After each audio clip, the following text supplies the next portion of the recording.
There are a lot of great holiday films out there. I'm a big fan of George C. Scott's version of The Christmas Carol. The Lady Gaga Muppets Christmas event is very awesome. But tomorrow on the CW, they are playing the greatest Christmas extravaganza from Tiny White and I's youth. Ladies and gentlemen, tomorrow, 8:30 p.m. on the CW, Mr. Magoo's Christmas Carol. Perhaps the most racist, insensitive thing ever to hit the airwaves. Marvel at Mr. Magoo's not politically correct butler. It's a great time. Do not miss it. You will see how not picky we were to stare at animated things in our youth as these things that look like pieces of paper barely move across the screen. But what the fuck? It's Mr. Magoo. It's like Michael Ravenshadow, but not as smelly or not as hairy. Merry Christmas and welcome to Trick or Treat Radio.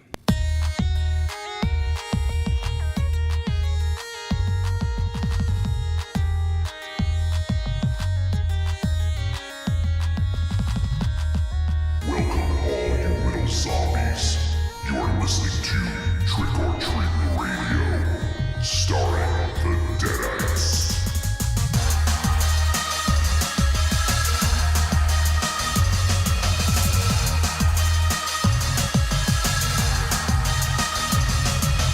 Welcome to episode 126 of Trick or Treat Radio. Trick or Treat Radio is a phantasmagorical spin kick straight through the heart of pop culture. It is navigated by the Deadites. The Deadites are the world's greatest electroshock band. We destroy monsters, we drink booze, we win championship belts, and we watch racist Christmas specials. Is that a thing? A lot, apparently. Yeah. It's not our fault, though. I mean, we didn't make them. No. Like Tiny served those ones up at the Deadites Christmas party like, on a silver platter. He chose that lineup. I feel like that, Tiny, was a direct, like whether you did it on purpose or just because you didn't stop it, much in the way of Michael Ravenshadow bringing like Little Debbie cakes. Like I feel like that was a direct result to try to assassinate Monster Zero. Little Debbie. Every little racist child that danced across that screen, his heart stopped once. Oh my God. Like he was burst. Like I've never seen him laugh that hard, and I've seen him laugh at people ridiculous. falling. It's oh my God. It was a different day and age, definitely. Right. It was a day where every Negro had gigantic. I don't think that. I don't. Whoa. I'm not from Compton, On but I'm every positive that cartoon. we're not allowed to say that. What? That's, Slippery slope. yeah. Wait. This is what we're talking about. 1960s. Right, but just because they said it then doesn't mean that you can say it now. All right, I'll take my spanking. Whatever. Try. I was talking to a friend of a friend today, and they had just discovered another favorite of yours and I, another Yuletime favorite, Santa Claus versus the Devil. Mm-hmm. Yep, where Santa Claus is apparently a white slaver at the beginning. Oh, was that? I thought that was just called Santa Claus. Santa Claus, a.k.a. Oh, okay. Yeah, because if you put up the devil Santa, is definitely in it. He is. He definitely makes a large appearance. He does, and he dances too. Speaking of parents, what do you think those kids' parents were thinking? That Santa Where Claus are my fucking kids? Is what they were thinking. Why are they in heaven with Santa Claus? So this movie opens with Santa in heaven, and he does an inventory of all of his little children lackeys that live outside of his house, and they all play. All different cultures. Yep, all different countries. Walks of life. And they all play a song, and for some reason the American song is Mary Had a Little Lamb.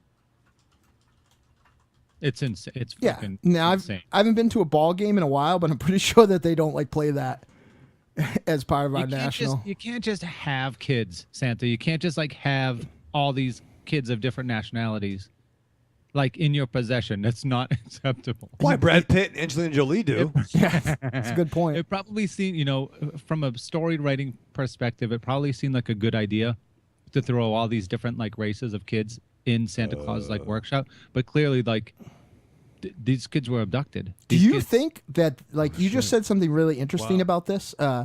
So you were under the impression that someone wrote this. That was a story here. The devil was involved. Yeah. Santa Claus was involved. There was a telescope where they looked for good kids and bad kids. Yeah, there was that telescope where they look for good kids and bad kids was awesome. Yeah, Like that was a story here. And he had the People big wrote Dr. for it. Phibe style pipe organ too. It's possible, yeah. Yeah, which I think ran the telescope. What is even going on? Who's next, John? It's amazing. Just because you guys, come on. I don't think it's on Netflix anymore, but I know it's on YouTube. Look up Santa Yeah. Claus versus the Devil in the beginning Definitely of it. worth a watch. Yeah, blow your mind It apart. is. It is batshit crazy. Yeah, I can't even believe it got me. It's one of those movies. I think I talked about it last week. It's one of those movies where it doesn't have like a lot of sound. It has like a narrator. Yeah, it sounds right. Yeah, so it's like, the devil is trying to get this little girl to steal this dolly, but she Right, won't right. do it because she's a good girl. And then and then the devil dances. There's an uncomfortable. The girl has a Yeah, dream he's where the in devil. hell. Yeah, Like a Christmas special where Yeah. you like get to go into freaking hell and the devil's like up to no good down there. and then that girl has a dream. Isn't he always up to no good down there? That's a stereotype right there. Yeah, probably a lot of the time though. Yeah. A lot of time. And then the devil, the devil like goes into that girl's dreams like Freddy Krueger and has like an elaborate dance number. It is worth a watch. Mm-hmm. Let's just put it that way. It's totally true. Just because your parents didn't love you, Michael Ravenshine, and let you watch any Christmas specials. No, I don't know. I watched a lot of commercials. Yeah, Daddy Ravenshine was like, Bombaleo, I tried to put on Mr. Magoo and I got porn on my TV. Right. Yeah, VCRs were hot back in the day. All right. Well, we have so much going on, guys. Like Yeah, Joe. the holiday season. Oh, shit. Everyone's so fucking festive. Oh. Dynamo's got the holiday cheer in his glass. This is what? This is the 8th day of Hanukkah right now, right? I think Forget tomorrow. about it. I think Forget tomorrow. about it. I think tomorrow is. I got to call Mossbones and Mom. Those are two Hanukkah calls. The only two Hanukkah calls I get to make. Who? Ron Momini? Dun, dun, dun. He's a nice Irish Catholic, I think. But Nice. Kwanzaa. Well, let me I got quickly to call Momenstein and Steve Mossbones. Momenstein. Yeah, Stein is a Jewish last name, right? Frankenstein was Jewish, I think. He was. So let's quickly get to Frankenstein would hate Hanukkah, huh? All that fire. He'd be like, oh. fire burn. Menorah. The sun will come out, menorah. That's a fucking movie. Let's write that script. What? The Diary of Anne Frankenstein? Monsters Hero already did, and Adam Green stole it from I him. know. I am convinced that's a- one of you motherfuckers, maybe at this table, stooged his idea to Adam Green, because that's it. Yeah, it's Yeah. true.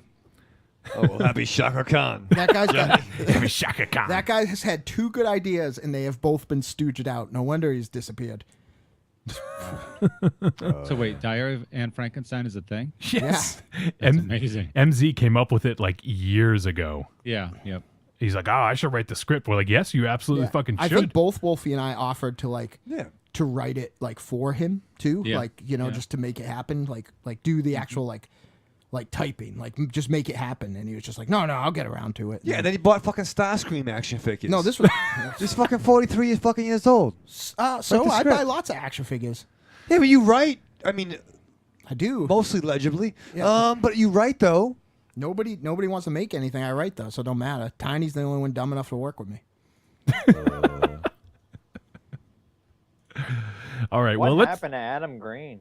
I don't know. Where is He works down at That's a Honey great. Farms. That's a great question. it's? Well, he was doing that sitcom for a while, and then he can't do that Yeah, anymore because everybody that died. garbage. I mean, you're so spot on with Frozen, right? I assume you're talking about Frozen, and then you're talking about Chillerama. Yeah, Yeah, I agree. And the Hatchet movies, Jesus Christ. I like the first Hatchet movie a lot. Yeah. Yep. No, not a fan. No. I guess I told you to go fuck yourself. Give me. Wait a minute, Dynamo. By my count, that's 3 good ideas in your head. What? You said there were 2. You said Hatchet, Frozen. Do you not like Chillerama? Is that what it is? No, I liked. No. I was saying Monster Zero had 3 good ideas. One of them was opening a.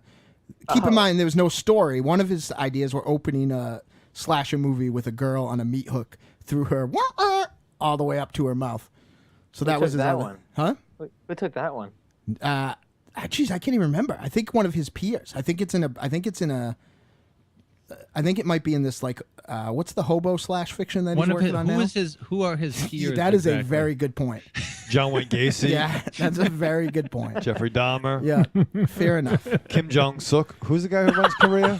Kim Jong-suk. You That's shouldn't good. make fun of him. Yeah, that's bad. No, but he's not a nice guy. I'm just saying that. No. How do you know I'm he's making not a fun- nice I'm- guy? Well, I'm making fun of Monster Zero. He's got a nice I'm not- haircut. Yeah. Yeah, and everyone in North Korea needs to have that one, right? Yeah, he has the mo. No, The mo. this is terrible. All right, we're going on too long. I'm sorry, the Pete Rose. let me get to what's going John on. Panay called. Oh, Bobby Jesus. Slayton. So tonight we're going to review. This is the last officially the last show of the year. Even though our next week's show will be recorded live in 2014, it'll technically be released on the podcast feed in 2015. So this is technically our last show of the year. You are trying to make the year-end list harder for me at every turn. I feel like No, it's no. a legitimate vendetta for you for some reason. When I go back to look when the podcast was released, if it says January, that means it was released in 2015. So, we got to go by the rules, man. Right? Raven Shadow? I don't know if you record on December 31st at Live. 11:59. Yeah, and you announce it. This is December 31st. Well, we You won't guys- announce it. You guys don't do that. My show, I do that. Oh, okay. That's why I It's true. think technically, you this is not your last show if you're recording in 2014. agree. That's just me though. Joe, don't feed into his Don't his get me lies. don't get me started on Guardians of the Galaxy in the raid either. No, I said you could. You said I couldn't. No, I said we could. Oh, fine. I good. said no Raiders. Now I have a top 8 All right. of a top 13. All right. So on tonight's show, we're continuing the year-end double feature cram jam, and we're going to review two films that actually have some similar themes going It's on. very funny, specifically Tiny, who knows us both very well, probably as well as anybody. Mm-hmm. Tiny, do you feel if someone pitched just the most generic, scaled down, vanilla elevator pitch for both these movies, like identically to me and Wolfie, we would have went out and made these films like separately? Like one of these is Wolfie's version of this story and one of them is my version of this story? It's interesting. All right. Like- yeah.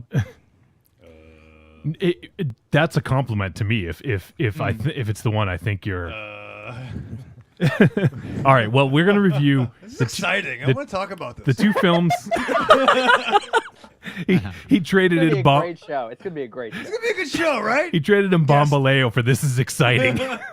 I think you fucking. I think the exchange rate on that was poor. It's important though. Like you got to evolve. Yeah, I really want to talk about Ryan Or Gosling. devolve. Yeah, That was not Ryan Gosling, sir. Don't get me all wound up. All right. You know who he did look like? Kind of like Chris Evans, though. I was thinking your boy from the Fast and the Furious. Chris Evans will do in a pitch. All right. So we're going to He did review. look like him too. Yeah. We're going to review The Guest and Borgman. That's a handsome dead shame. Was it deliberate? Because there is kind of a Yes. commonality It here. is. All right. It was deliberate on my part. Yeah, it's interesting. All right. Yeah.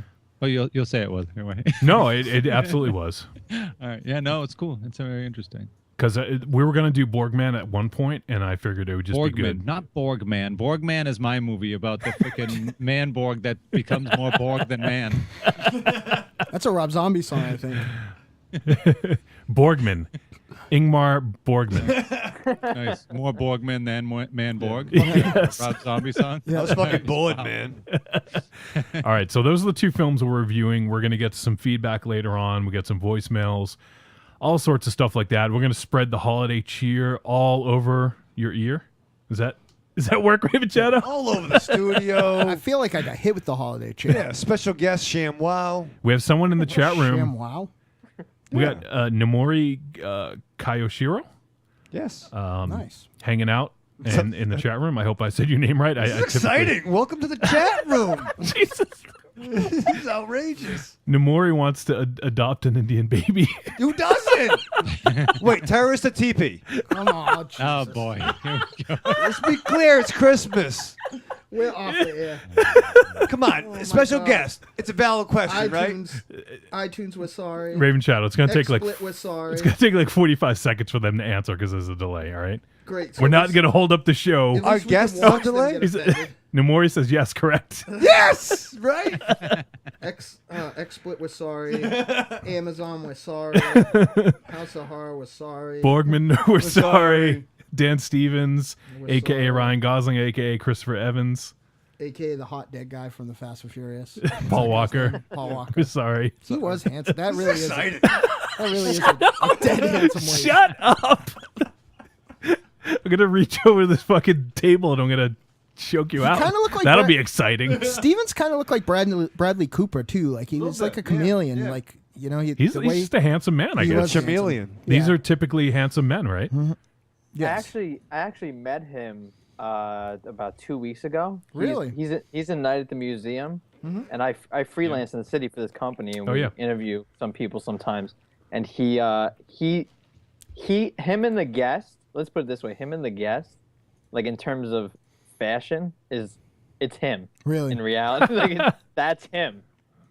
He looked exactly the way he looked in the guest in real life. Only his accent is insane. He's not American at Really? all. Yeah. Yeah, it's insane. That's funny, Like, he was- he's more. I was gonna say he's more like Gosling than anything else. He was also in Walk Among the Tombstones and played a character that, without the keen eye of our good buddy Andy Christ, I never would have realized that it was the same guy because he was so different. Right. So I can't wait to talk about that movie though. Night, I can't wait to what, talk about Night both at the movies. museum? Yeah.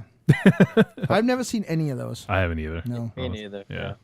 I kind of don't have an interest either, so. I'd love every time I don't want, like I put my foot down and say I don't want to see it. Like, I don't know. Like if it's on, I love Robin Williams to death, as everybody knows. But I mean, I'm not. Shut up. Oh my God, that was I so hate you. insensitive. I hate you. I hate everything about you. I hate the way you look. I hate how you say it's exciting. I hate the This way is you exciting. smell. I hate Bambaleo. I hate you. I hate them turning into you slowly. I hate it. This is, What? Exciting. Thank you, Tiny. Here it is.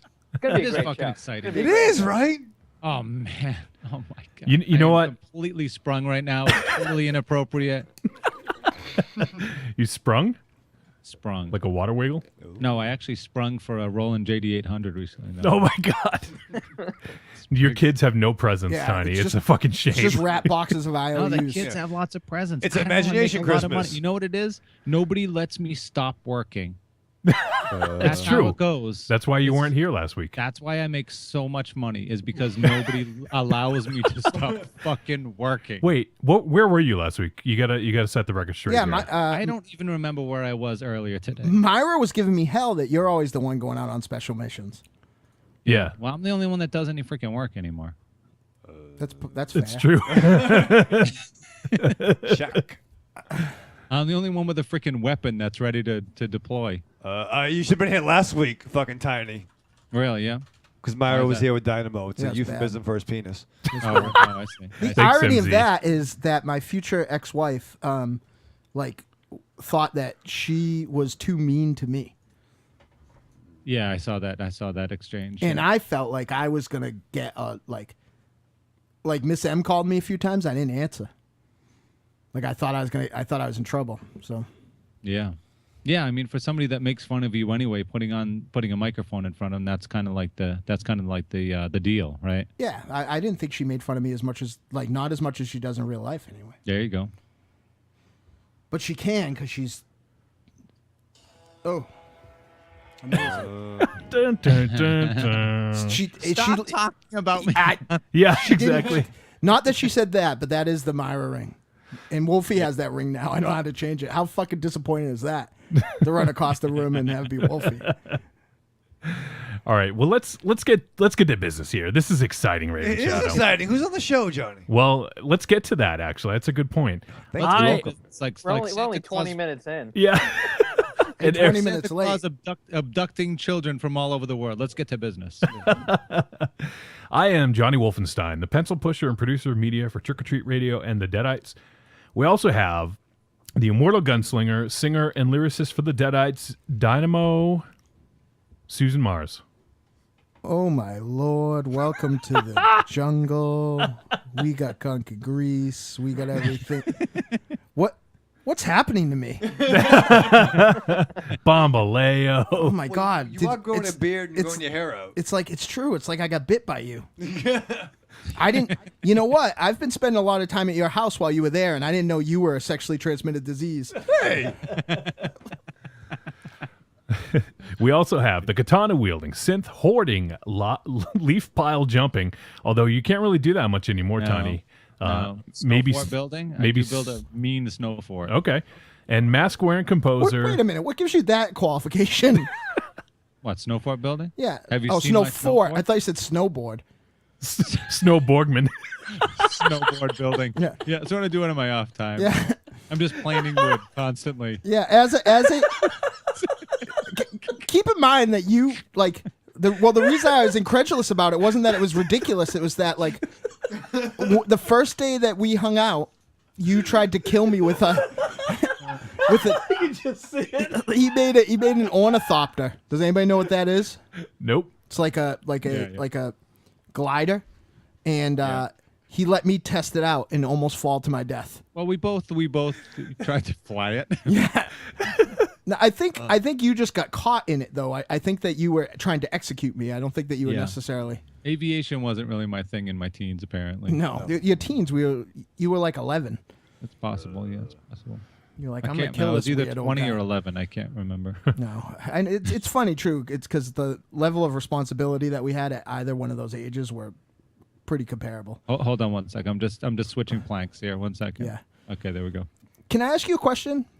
Yeah. Do you think You it's probably just could have just like rolled right into the question. well? I'm just curious if it was like, remember that time we scaled Becker College and stole a bunch of stuff off people's ledges? I do. Yeah, I do. Do you think it's like? Do you think the as we say on this show, the statue of limitations is gone for that? Because Oh yeah, most definitely, most definitely. We weren't scaling it to steal stuff off ledges, though. I don't think. well, I think we did eventually. I don't remember what I think we we're stole. stealing. I think we were scaling that building to peep in windows. if I Yes, that recall. is absolutely what we were doing. But we would see that's Raven Shadow sitting around playing. With You fucking actually have action some figures. good peeping stories. You got some like legit peeping stories. I don't have any legit peeping stories. I just had one, and that I can't talk about because like after like I got all proud of like can't talk about it all. But that was a because fucking Raven Shadow's current neighbor was the person you peeped. yeah. No, it wasn't his current neighbor, but Practically. she moved a few she- feet away. yeah, she did. She spawned a bunch of NCW fans too. That's true. Nice. Yeah, nice. Not to I don't peel know. back the curtain. but I can't talk about that. Yeah. Why not? Huh? Why? Hasn't the statute of limitations passed on that already? No, because that Hasn't person the ended up statute being of like a limitations national. crumbled. That person ended up being like a national hero.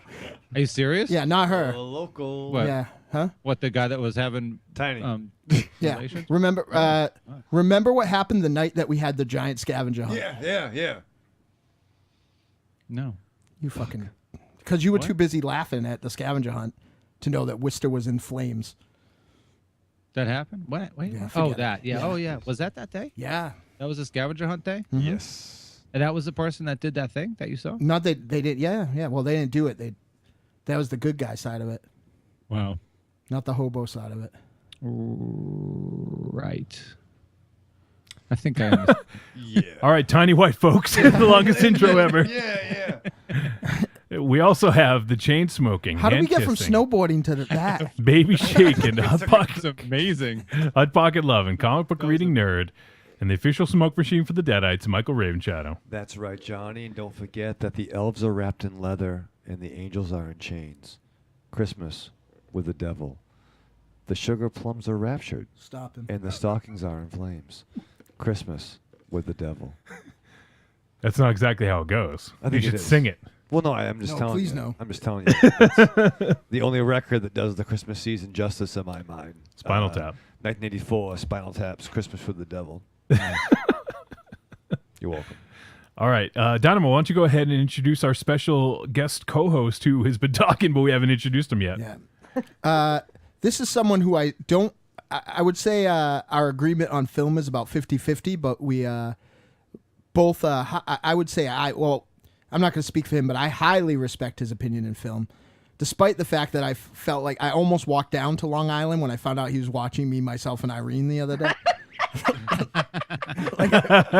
Like I really felt like I had to have an intervention. I asked him if Long Island had run out of movies.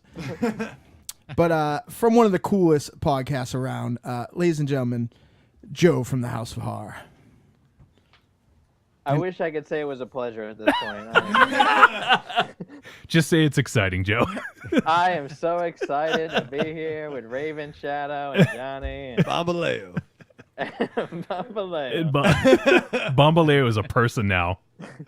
Raven- Bambaleo. Bombaleo. Did you give him sentience by trading in that catchprise? It's Just fucking trying something new. His name's Bobaleo. When do you Robert- record House of Robert Horror, Joe? I'm Oleo, gonna come yeah. over to your house. It's consider you have a hard enough time getting here. Yeah. You want to come over to my house, Joe? No. Shit. I did see somebody, I did peep on somebody in Raven Shadow's house, though, by accident once. It was awesome. really. Joe, if you ever give Raven Shadow your address, please give him the address to the Amityville house. It's a good idea. Joe, you home? Yeah, he's knocking on the door. The door opens. He goes right in. Is this part of the show? Oh my god. So that's what we got going on. We got all kinds of fucking movie discussion going on. The end of the year, the cheer is all over the place. Raven Shadow. It's like, it's like a fucking water wiggle. but it really is exciting, right? It is. It is It exciting. really is. Yeah. It really is. It's all just. Is that someone's heart monitor going off? It's probably mine. I almost got in trouble at a Christmas party many years ago because somebody's beeper went off, and Yeah. I said it was an older gentleman. I said it was his pacemaker malfunctioning. That's not good. It did not go over. Yeah. We laughed, but I got chastised. Did you watch the show last week, Tiny? No. What, you think I have had time between then and now to do anything other than just work? I told you, I'm not allowed to stop working anymore. I'm working right now. I'm planing snowboards. I'm on the show, and I'm working all at the same time. I did the notes by watching the feed, which I generally don't do. Yeah. And like literally, there was a point where Myra like took off her coat, her cardigan, right? Yeah. And like I felt bad about how I was looking at her. Like I looked at her the same way I look at like the buffet when they start changing the food. Oh my God. Yeah, that's bad. Yeah, it was really bad. Jesus. You talk about last week's show? You Yeah. guessed that? Yeah, I was watching that too. We're sorry, Joe. I just can't help it. I love her so much. Seemed like a good time. Yeah. For who? I'm not sure. Not the girl. Not Myra.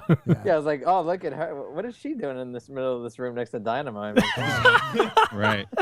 We were up until last week in business together. There you She go. canceled that. No.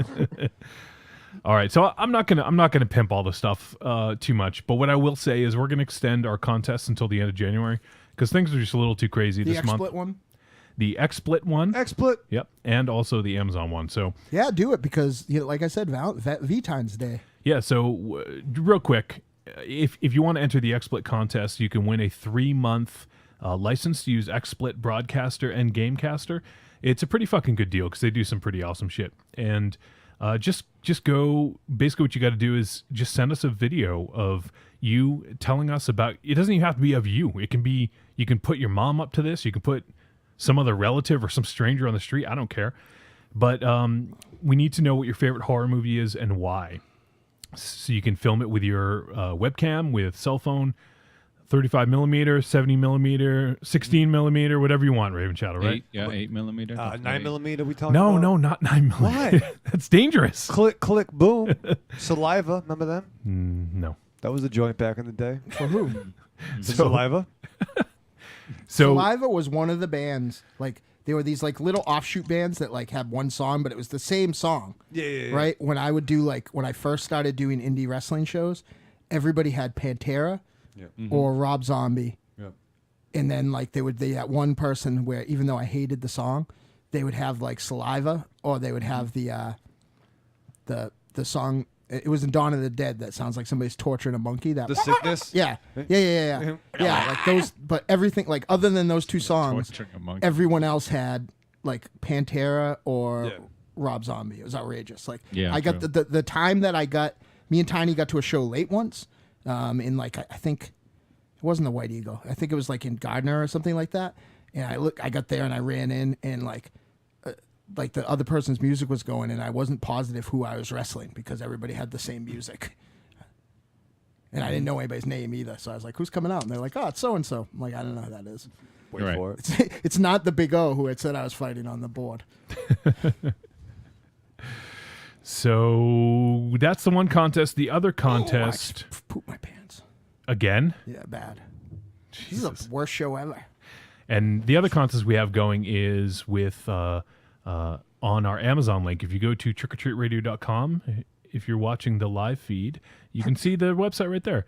And just click on the Amazon link and do all your shopping through that link. Every time you click on it, everything you buy in that session will count. Each item you purchase gives you one entry into our contest. Or subsequently, you can also donate to us to help the show. Each dollar you donate gives you one entry. And at the end of January, we'll pick a winner, and the winner will win a huge prize pack. Right, Raven Shadow? Oh yeah. So Some we're stuff for that prize pack. yeah, actually. yeah, we're putting it together, and hopefully after Christmas we'll have a much better idea of what's in that prize pack. Yep. And then we'll tell you about it so you can get excited. But if you enter, what you need to do is you need to be a little proactive. You need to send an email to podcast@trickortreatradio.com and let us know which thing you purchased so we know who to assign it to. You can win this too, Joe. Like just don't pretend that you don't know us, but the House of Horror would look great on XSplit. Exploit. You guys, Fucking prize packs. I'm so excited. Yeah. you I guys think are two handsome fellas. So Yeah. unlike here, probably where- much more handsome than Yeah. us. Yeah. like imagine if those guys like showed up and did the show. It would look like Luke and Heim walking into Mos Eisley. That is fucking exciting. Speaking of Luke and Han walking into Mos Eisley, we're hopefully working on maybe getting some other in studio guests in the coming weeks. Yep. Really? Harrison Ford. Yes, Harrison Ford and Mark Hamill. my Outrageous. my special lady friend, who I love so dearly, is so good at Christmas. Like good, and by good I mean like awful in the traditional way. Like we were just walking through a store and she saw one of the Legend scale. Anybody seen those awesome Legend scale Star Wars action figures? They're fucking nice. Yeah. Yeah. She was like, Yeah. "Oh, you want this, right?" I'm like, "Yep." And she just took it and like put it in the cart. And like I'm like, Nice. this should be some level of surprise here, Right. especially after they shipped all of our Amazon packages at the same time. So I had to go through everything to figure out what was mine and what was the ones I that ordered sucks. for her. Yeah. I was just like, there was no like shipping stuff on the outside, and like it was all comparable side. The worst part was I was positive one was not mine, and like I opened it and they sent this big fucking box for like a DVD, or Blu-ray rather. I was like, what the fuck? Nice. What the hell was that show? Somebody will remember. What the hell was that show where the kids got to go on the like all you can grab toy shopping spree? Oh yeah, what was that show? Because The Oprah surprises are Winfrey great. Show? Yes. No, It wasn't the end of Double Dare, right? it was something It was like that. Nickelodeon show. Raven Shadow. You probably were freaking on it. What the Yes. fuck show was that? No, he Because just did it surprises for are great, but that's like way In his greater, like Ravenswood's 1,000 neighborhood, times they just greater. did that for real. It wasn't even a show. They just grabbed a show up and cut and ran. Yeah, it was. It was a Ferguson Wasn't that two Friday. Black Fridays ago? Oh, shut up. Too soon. Shut up. Why do you rev him up? Shut I up. didn't. You put it on a platter. Yeah. All right, no, that's it. That's Why it. do you rev him up? We need to cut to a break. Jesus Christ, we need some fucking order in this place. A So large steak and cheese. last thing we're gonna mention. Thank I you, can't Joe. fucking talk. Thank you, brother. Johnny, how do you deal with this? Joe, I have no clue. You want to come do this, Joe? I don't know. I just deal with Tom, and I'm just like, all right, you talk when you talk, I talk when I talk. That's the end of it. Tom's kind of my hero, though. Like What'd you say? he says the things about movies sometimes that I think, but like don't say, which is saying Right. something. I can't remember what it is, but a couple weeks ago he called something an abortion, and I was like, I thought it was an abortion too. He's got very good lingo, Tom. In the chat room, Namori says Nick Arcade Video Power. Was it either of those? Oh, maybe, yeah. Well, there you go. All right, I don't know which one it is. I'm gonna look this stuff up. Maury's All my right. dude. This is what the chat room is for. Yes, exactly. Yeah. I'm 40 saying on a somebody shout it 45-second out. What delay. is that? What was that show? All right, well, you look it up, Tiny. we need to cut to a break. Before we do that, though, Raven Shadow, we haven't Yes. talked about this in a while because Oh, the shit. promos typically do it. But Yeah. so we do the live show every Wednesday night, 9 p.m., unless there's a holiday coming up, in which case we do it on Tuesday, like tonight and next week. Oh, But it's not Wednesday, is it? I'm all fucked up. no, it's Tuesday. So typically Wednesdays at 9 p.m. Eastern, we do the live show. You can come hang out with us. Go to trickortreatradio.com. You can find the link to the live show right at the very top of the page there, or you can click the watch live link. And you do that. Yeah. That's one of the options. On Friday morning, every Friday morning for 2.5 years, we drop the podcast. Never missed one. Never miss one. Every single Friday. So if you want to listen to the podcast, you go to iTunes, you go to Stitcher Radio, you subscribe, or you use our RSS feed on the website, trickortreatradio.com. Whatever you like, you go ahead and whichever way you listen to it, we'd appreciate if you give us a review, a 5-star review, whether it's on iTunes, Stitcher Radio, any of that. Raven Shadow, Yes. when you finish listening to the episode, what happens? What do? You're all pumped up. You're excited. And you want more. You want more discussion. What the fuck do you do? Oh shit! What you gotta do is you gotta have 2 more beers and then log on to the Trick or Treat Radio fan interaction board. That's right. You go AKA to the Fib. Yep. You go to Facebook, type in Trick or Treat Radio. If you're not already a member, ask to be invited. We'll let you in, and that's when the show ends. The discussion just begins. Raven Shadow, right? Yeah, it does. All right. There you have it, folks. So Namori just posted a video. snap. Video power. Look at that. This guy should get his own show. Wow, how the fuck did he even do that? Namori fucking owns this He's chat. All right, Namori. He's like the anti-Raven Shadow.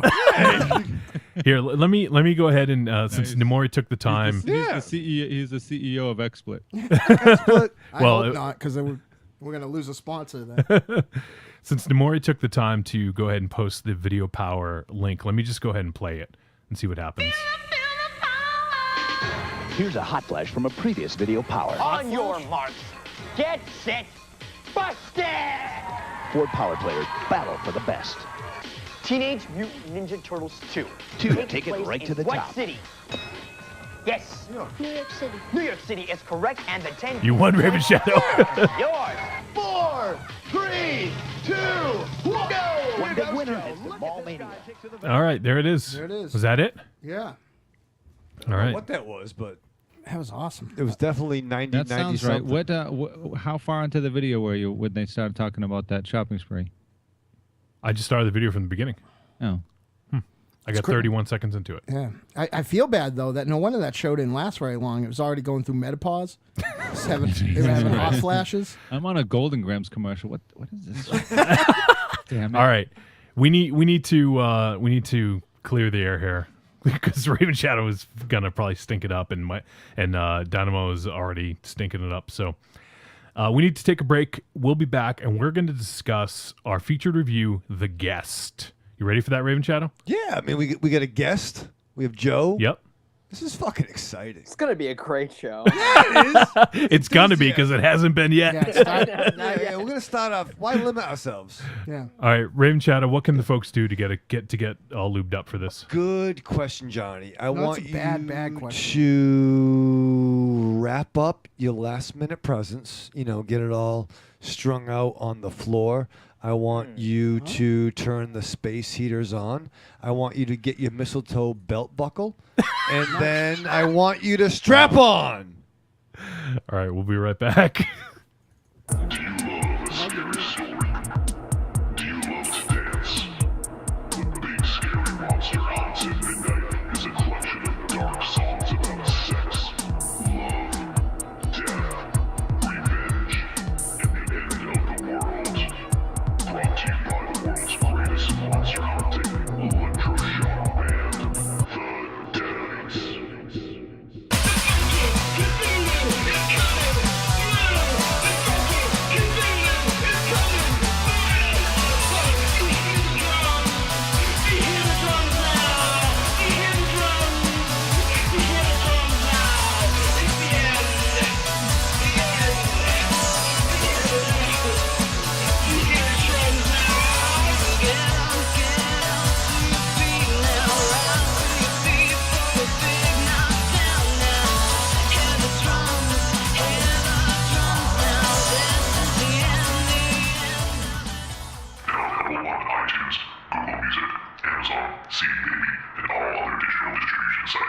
This is Matt Kennedy of Astron 6. You might know me as Manborg. You might know me as Father John Sullivan in Father's Day.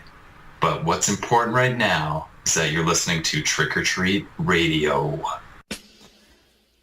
I will be Burble. What's up, y'all? It's me, the Yeti. Telling all the ladies that they couldn't be more fine and that we should knock those boots like Frankenstein. When I want to get my nerd on, I go to Facebook and I go to the Trick or Treat Radio Facebook group. That's the place where I get to talk about all the hip new horror movies, all the cool comics, Like comics. RPGs, video games, you name it, we're talking about shit on there. And you could not be any cooler if you were the coolest kid in school. Be the first kid on your block to swing their cock over at the Trick or Treat Radio Facebook group. Just go to Facebook, search for Trick or Treat Radio, ask to join, and it's like Nerd Nirvana, baby, without the shotgun blast. This is the Yeti, signing out. See you at the Trick or Treat Radio Facebook group. Follow us on Twitter at the Deadites, thedeadites.com, and trickortreatradio.com.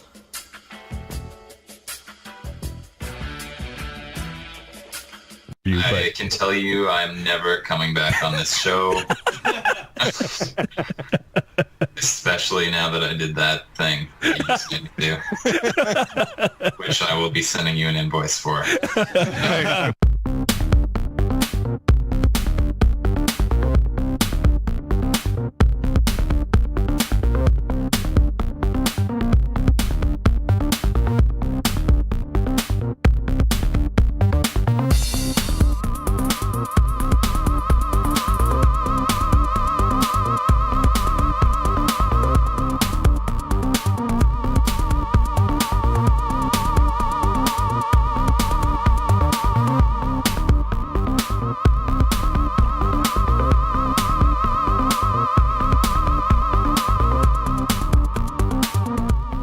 And we're back. With a show behind the mask. That's right. All right, we're going to talk about The Guest. This is going to be exciting, right, Dynamo? Mm-hmm. All right. Raven Shadow's out smoking. He's getting his lube on. All right. The Guest. Facebook is telling me that it's taking a while for this to post. Like, don't I know that by the fact that it hasn't fucking posted? It's being helpful. Yeah, great. All right. The Guest is 99 minutes. This film is rated R. This action mystery thriller is directed by Adam Wingard and written by Simon Barrett. And it stars Dan Stevens, Micah Monroe. I think I pronounced that right. Does anyone know if that's right? I don't know. Maika. Micah? No, Micah? that's Micah. Okay. It's not your Micah. Nope. Brendan Meyer, Sheila Kelly, Lance Reddick, and it also has appearances by Ethan Embry and Joel David Moore. Did you recognize Ethan Embry in it? Yep. Dynamo? Okay. He looked more... He looks hard. Yeah, he did look more like Ethan Embry. Not a younger or better, but like, maybe the type of character that he was playing. He looked more like... You know what? I spent a long time looking it up, and it took me a while to track down who it was. But I thought it was a double for because I thought the bartender was... what's his name from The Last Starfighter and Halloween 2? Lance Guest. Yeah. But he was not. Nope. I thought that would have been funny if Lance Guest was in The Guest. Yeah. I also drink a lot of rum, so sometimes not funny things strike me funny. All right, and the synopsis we have here is a soldier introduces himself to the Peterson family, claiming to be a friend of their son who died in action. After the young man is welcomed into their home, a series of accidental deaths seem to be connected to his presence. I don't know if they're all accidental, seemingly accidental. No, the one that they don't. Someone even, gets shot. They don't even sound accidental. Yeah, exactly. Though I do say that, though with a bit of a tiny bit of heavy-handed direction, I think it's fairly obvious that there is something amiss with this character. Like I do feel that synopsis is a bit spoilerly.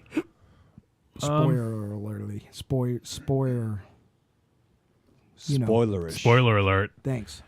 All right, so this is a film that we've been highly anticipating all year.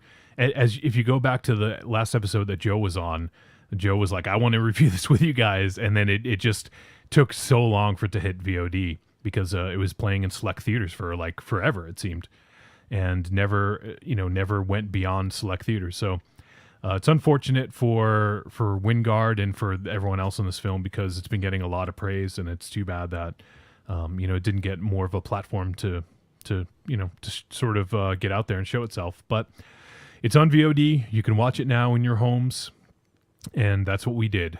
So, Dynamo, do you want to kick this one off here? I could. Whatever you guys want. Because I know you've been super excited to see this film. Sure. So, Joe, I don't know if you've listened lately, but what we try to do is have more of a discussion as opposed to go around and ask everyone for their opinion. So, especially because usually 25% of us don't have one.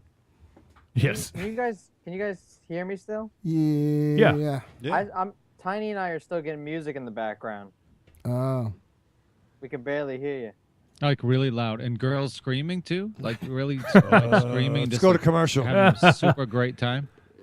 All right, music should be gone, right? There we go. Yeah, Thank you. Thank God. That's weird. I don't know how you guys Man, are still what a getting that. party though, Joe. Right? Am I right? It was amazing. Joe and I were like in a different place from you guys all together. We couldn't hear you at all. It was just music, and we were just laughing and having a great time. Sounds There like a were Deadite show. Babes everywhere. Sounds like a Deadite show. It was. I went back and watched a video from a Deadite show. There are a lot of foxy ladies there. Why? Why do those girls come to the show? I don't. It's weird, isn't it? Yeah, it's very strange because It's they awesome. look young. It's awesome. Yeah, and we are old. And we weren't too handsome when we were young. Yeah. You said it. We've always been You nerds. said it. Now we're just old nerds. Yeah, it's bad. That's nothing worse than old nerd. So Joe, what we do typically is now we run through the film in a more linear fashion. So whenever you have something to comment on, just feel free to throw it out there. We used to go around the room and have everyone give their say on it, but we had some people would just repeat some things. So doing a little different. So Dynamo, why don't you just kick us off, and then someone else can take the baton. Sure. This film starts with real quick. Let me just say that I don't know his real name, but if this film wasn't scored by the guy who's perturbator, Yeah. they're definitely aping that guy's particular analog style because Yeah, tonally he was credited in the as a music. was it him? No, he did That a was- track, right? Yeah, he did a track. I went looking pretty hard for. Obviously not hard enough because it's out there somewhere. But I went out looking for who did the soundtrack because I really liked the main theme or the main like suspense riff, the arpeggio that kept dropping.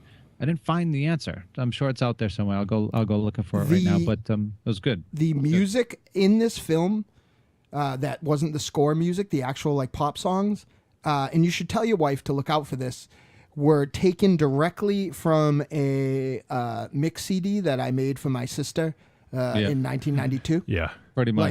Lots of Clan of Zymox, Yep, lots of Sisters of Mercy. Yeah. Yeah. Front 242, which was a big mixtape staple back in the day. So Joe, this is the music in this film is the music that old people listen to, right? or the music I was listening to before you were born. Well, I love the music, so you guys had great taste. Joe, let me say in the chat room we have a few people who are big fans. Jape Man says huge Joe fan in this bitch, and then Namori says go Joe. Nice. So you got a big fan base. Real American hero. J-Man's a loyal listener to Awesome. Alpha Awesome. Well, thanks for joining us, Jape Man and Namori, who's been participating in the conversation. Prepared to be disappointed. Yeah. This film, other than great music, this film starts out with like a really cool, very subtle character point, and it's also a great visual with someone running down what looks like a Midwestern, like kind of quasi deserted long road,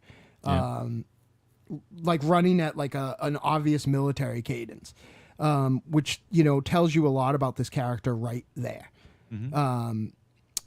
we With a big duffel and the whole deal. Sure. Yeah. We then cut to the front room of a mother, and there's a lot of really great character beats at the beginning of this that were would normally be exposition, right? But just her like sitting there staring at the memorial to her son who had passed away who was killed in combat overseas. I don't know that they ever said where they were supposed to be. I don't think they do. No, and I think that was a good move too, because being in the Midwest, I think this was like a Midwestern town, and being in the type of music that they used and stuff like that, really made this film undateable, which I thought was a cool thing. Yeah. Yeah. It was like the Michael Raven shadow of cinema. Well, there was the cool undateable. The text was, what was it? All gave some gave all. Yeah. You know what I mean? Yeah. So which Very I think, Hoosiers. yeah. So in quick order, you are introduced to this family who are all grieving in their own way. I apologize, Dynamo. One thing I do want to throw in, it just occurred to me, was Sure. the opening title card.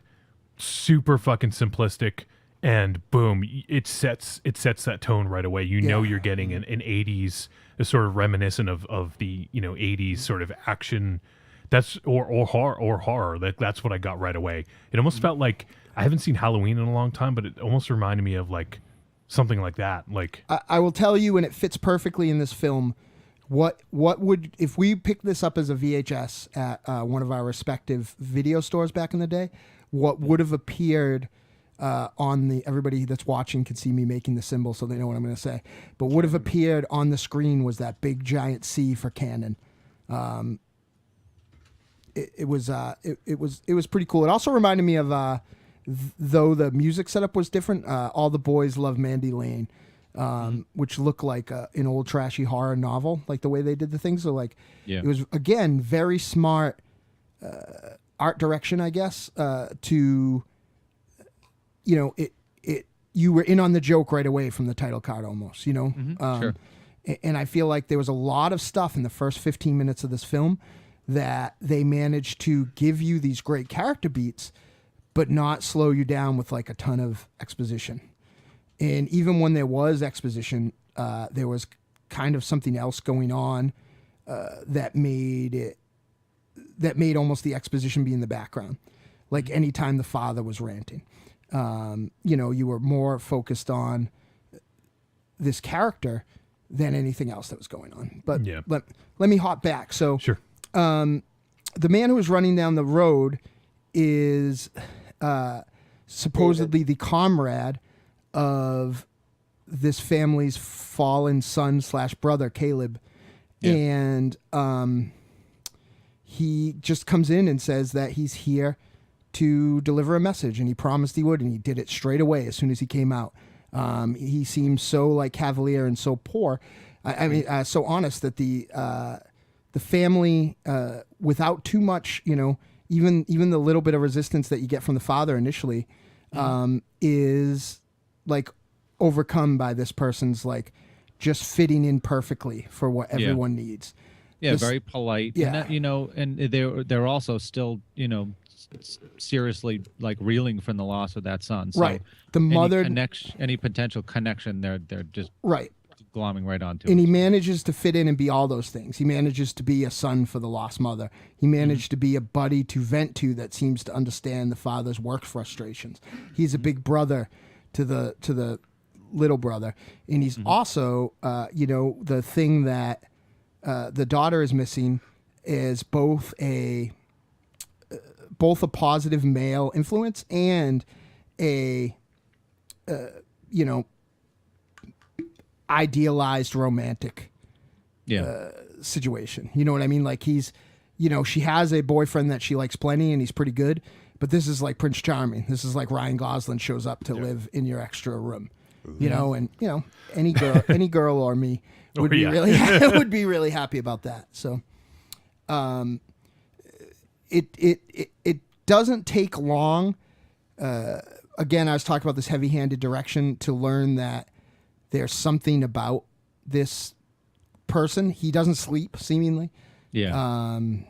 They let you in on it real Right. early on, too. Yeah. I mean, he's got this, like, 3,000-mile stare as soon as he's out of, like, the presence of everybody else. It's almost like that. Tell me if anybody else felt this. It's almost like he, like when he sits on the edge of that bed and is staring out into nowhere.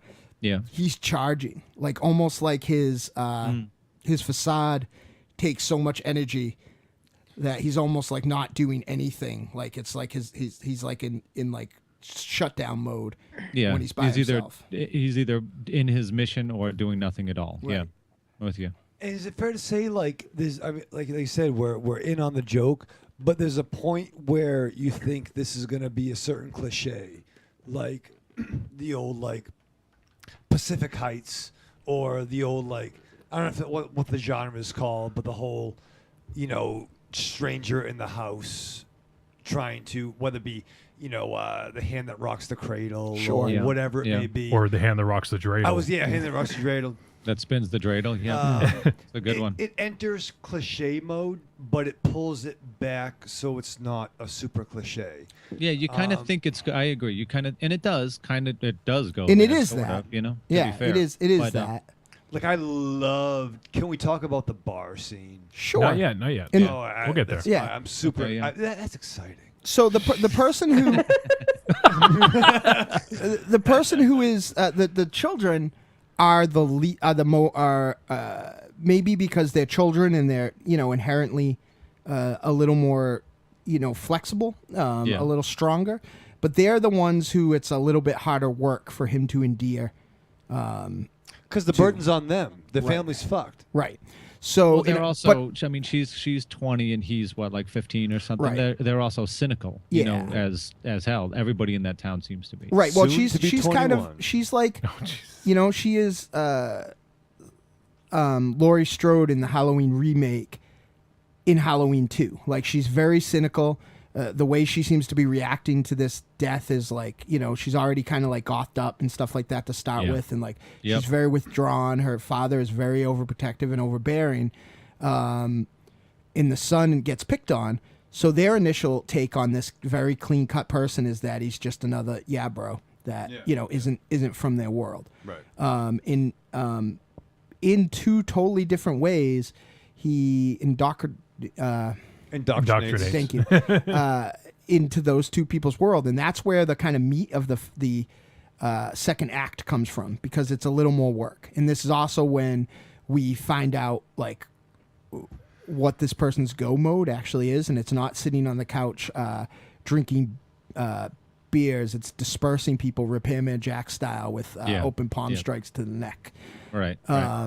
And he finds out that the son is being picked on at school, and he tracks the people. He tracks the people who are picking on him down to a bar where the minors are allowed to drink because they're in the football team. Mm-hmm. Something I thought that was interesting in this, and it's probably a non-issue in 2014, but I thought that the ethnicity of the bullies were kind of interesting. Yeah, it was kind of all over the place. Yeah, like it was almost like like the fact that they were like Asian boys and not like the clean cut American. One of the bullies was a preppy. Yeah, that was pretty amazing. Yeah, and with that the was- iron collar and stuff. well, That that was like two Asians, a white guy, and like yeah. Well, it's what's interesting. I feel like they could have driven it home more, but that was a little bit Canon Films. Like all those movies in the wake of the Warriors. Like anytime there was a gang, it was very like. Unless it was specifically supposed to be the Yakuza or the mob or whatever else, that like, when thugs would show up. Or I was actually, even before this, I was watching, what's the Bruce Lee joint with Chuck Norris in it where he's in Milan? No, he's in Greece. But anyway, like there's a bad guy gang in that, and they're very, very very hands across America, as we say at 10K Circle. Yeah.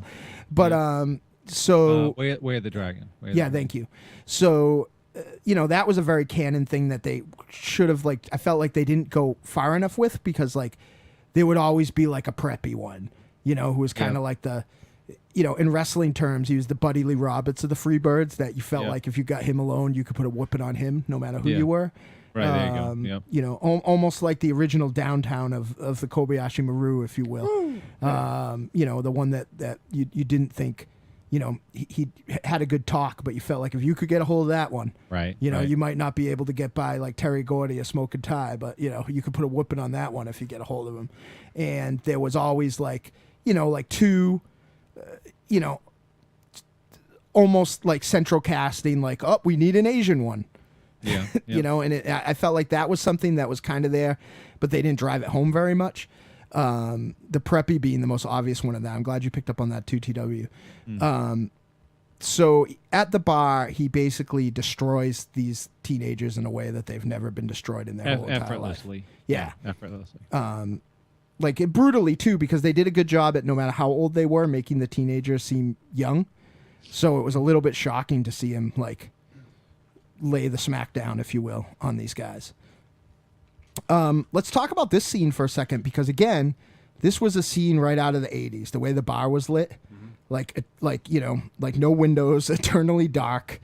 Like it looked like the Double Deuce before Patrick Swayze got in and cleaned things up.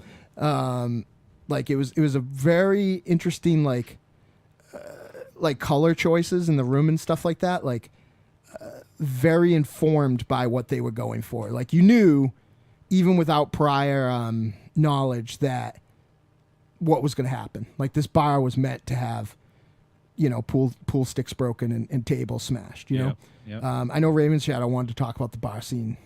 I love the drink order. Oh yeah, oh my Lord! When that was happening, I was like, "Yo, I am fucking in." Blowjob shots and cosmopolitans. Yeah. Basically, it's a room full of like hot, sexy female teeny boppers and white kappa jocks, and he goes to the bartender and he's like, "Yo, send the girls over some blowjob shots." Wait, was it something like this? I mean, yeah, the sexy dicks were cute for a minute. Yes, it was very much like that, except with more blowjob shots. And the bartender's like, well, maybe you should get something for the guys because it'd be rude. He's like, well, yeah, cosmopolitans for the guys. And I was like, oh, Snoop, business is about to pick up. Yep. Now, TW, that reminded me so much of a Repairman Jack scene. Like, not anyone in particular, but like a lost Repairman Jack scene, like that could have happened in like Julio's. Right out of one of the books, because once shit went down, you realized that like he had played that out already in his head. Yeah, he got them a watered down drink. He ordered himself burning fire hatred drink. And he knew and just like, took a little sip of it. Right, still on the table. Yeah, and he had picked it, like he had done like that whole know your environment, know what was going to happen, had the lay of the land, and had it all planned out. And it was awesome. And the punchline of the consequence too. Right. And he also knew what his exit strategy was too, which I thought was brilliant. And that was the first glimpse we really get into what the fuck David is all about, because up until this point he's been, for the most part, he's been the sweet guy, basically being what everybody expects him to be, and to that point I want to say that I think I should have spoke up earlier about this, but Dan Stevens has a great look for this role. He certainly does. He plays this he owns this role. Like, he looks like a gentleman and like a sweet guy, but you can tell there's something more to him. Like, in those moments when, and the score suits his movie so well. Like, I love how the score sort of swells when David gets that look, you know, when no one else is around and he sort of gets that look. I thought that was really well done. And just that, I think he's, I think if he wants to be, because before this, I mean, he did Downton Abbey, right? Like, that's what he's most known for, I think. Would you say? Yeah, the only other film that I didn't look, but the only film that I know that I've seen him in is Beneath the Walk Amongst the Tombstones, and that's a totally great, cool little movie, but a totally different character. So, I mean, this is a not really a bold move, but for someone who wants to potentially make his mark on American cinema, this is probably a pretty good move in that sense, and he could go anywhere with this. Right, because what he would have been cast in, if not finding this, was a Hugh Grant role, or Yeah, like a- the King's Speech. Or, right. Yeah, You know what I The mean? Like Imitation Game or something. Some yeah, period. it would have either been like one of those marginally highbrow romantic comedies, or like coming out right now Oscar grab thing. Like this was a bold, like a bold move, and it was so brilliantly played in like a. It's funny in this type of film to say like a subtle performances, but there was nuances that wouldn't have been in this type of film like originally. Like he had different smiles. Yeah. Like when he felt like he was around somebody innocent enough to let himself out a little bit, like he had like this really innocent smile. Not innocent, like mischievous smile. Yeah. Like where he's like like, all right, well the devil's out now, and I can let it out. Yep. I just feel like there's a lot of things like that, and like he just knew how to act every time, like and it was just such a cool thing, and he acted differently with everyone. There's a calmness to his performance. It's almost like Ryan Gosling in Drive. Speaking of Ryan Gosling, and I think this movie definitely is trying to channel something like Drive with more of an '80s B movie feel, but it's purely elevated through its execution, which is shocking. Right. I think. I mean, this movie is really. It's too good to. It doesn't have business being as good as it is. I agree. At certain points. On paper, Yeah. this isn't on paper. This is Oh, sorry. On paper, this is no big deal. Right. It's Right. like- Yeah. It's like It's all been really done is- before. It's treading on very very much It's trodden pure. ground here. It's pure execution, pure style, and I mean, with that being said, it really succeeds with flying colors. right. One thing that I find interesting about it is that when the obvious reveal starts to happen, even with the scene with the gun runners, like you kind of feel like he really has his family's best interests in mind. Like despite the fact that it's like misguided, almost in like that way that like Michael Myers was trying to put his family back together and doing it in obviously the exact wrong way. Like you're like it was very he really meant it. It seemed like until one thing happened just about right at the end. Like it seemed like he really cared for this family. He was really trying to make things better. We should. We're getting a little bit into spoilery territory, so Johnny, take control because I want to jump in, but well, let's this film just came out on VOD on the 16th, so it's been just out a week. So I don't know how many people have seen it, and I know Jape Man in the room left because he didn't want to have anything spoiled, which is totally understandable. Yeah. But let's try to tread a little bit more carefully. Is Jape Man affiliated with Borgman? Maybe. this gate man. Jesus. Just somebody else. That's somebody else, yes. Well, he left. He don't fucking. Nomori says, love that scene, talking about the bar scene. And it was fucking, that scene was fucking great. And that. I do have something to say about the soundtrack. Okay. The score, or first of all, I love the soundtrack. All right, like Word. the sound. This is my kind of soundtrack all the way. The score or the soundtrack, Tony? Just both of those. Okay. Both of those. Well, how much of this is a score, though? Not much. There's a little bit that Yeah, I is. was going to say, I've watched it twice now, and I mean, the soundtrack is the thing that is playing, I think, 95% of the time. And considering when I run in the morning, I'm listening to the soundtrack while I'm running. Nice. Yep. So I really have gravitated towards it heavily before the second rewatch and thought, what score is in this movie? Yeah. I don't hear a score. There's a recurring synth theme that comes through. It's just a little arpeggio. Yep. Basically, and there's almost some like Tangerine Dreamy sort of stuff. This movie in some ways felt like Near Dark to me. Yeah, I agree. I was going to bring that there you up. go. That's a great Because of comparison. because of the score. But as much as I love the score and as much as I love the soundtrack choices and as much as I think it made the movie awesome, I also don't think you walk into that bar in that town and hear that song playing. You got guys in like cowboy hats sitting at the bar, and you got a bunch of jocks sitting at the table, and you got like some towny dude behind the bar. Like I don't see him putting on that techno song. I hear where you're coming from, but I feel like it's a creative choice to not break your aesthetic momentum by putting in, you know, like whatever you're going to put there, if it's not a known song or whatever else, is almost going to come off as parodic. Like Weird Al on the 3D album had like a fake country song, like that had all the, you know. See, if the cops Weird came Al was over playing and when they walked into that bar, that mule. might have worked better. Right. Cut off my dink with a power tool.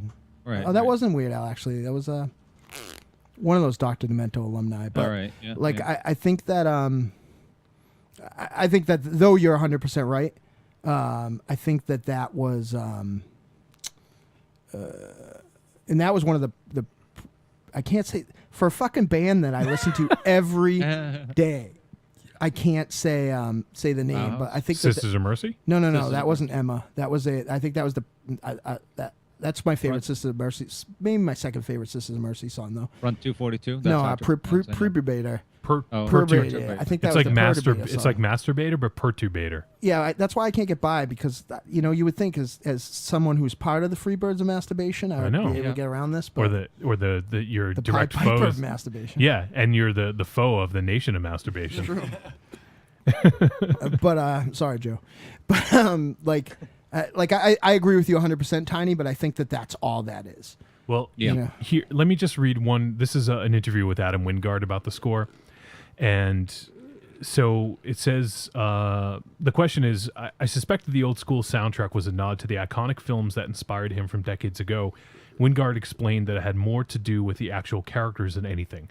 This was another one of the few points that I encouraged Simon to put in the script. I really wanted the teenagers in the town to have some sort of goth stylization to them because, you know, growing up in Alabama, you think of Alabama as a bunch of people wearing flannel and camouflage and talking about hunting and all that kind of crap, you know? But just like everywhere else, mainly because of the internet, I think all pop culture is accessible now. I remember there were some pot dealers out in Anniston, Alabama that I used to hang out with occasionally, and they were gothed out like crazy. And whenever I would go over there and hang out with them, sometimes they'd be playing all this goth music from the 80s that I'd never heard. Stuff like Death in June and things of that nature. So while Simon was writing, I was already thinking about my stylization. And I knew that I wanted this type of music in the film. And it was important that Simon make that a part of the story. So it's not just the director randomly picking out his favorite songs and forcing them in the film. Right. That makes sense. And I don't disagree with the choice. I think quite frankly, I think it's an amazing aesthetic choice because it's a very brave choice, sure. Right? Because it could have really broken this movie. Oh yeah. To keep this goth theme going without straying from it at all. Like there's no part in this where all of a sudden they're playing like party music or something or whatever. It's always freaking goth music through the whole thing, or industrial or goth or whatever, or this down tempo synth stuff. Yeah. I think it's freaking great. Like I said, I think it's very bold. It's bold in the same way that, you know, throwing, Tangerine Dream like ambient music in the back of a freaking vampire movie is, right? You know, or Tangerine Dream on, you know, Legend or something like sure. that. It just makes it. And now knowing exactly why, I love it even more because I feel like it's almost that sort of thing where, you know, everybody in the Tarantino world talks like Tarantino.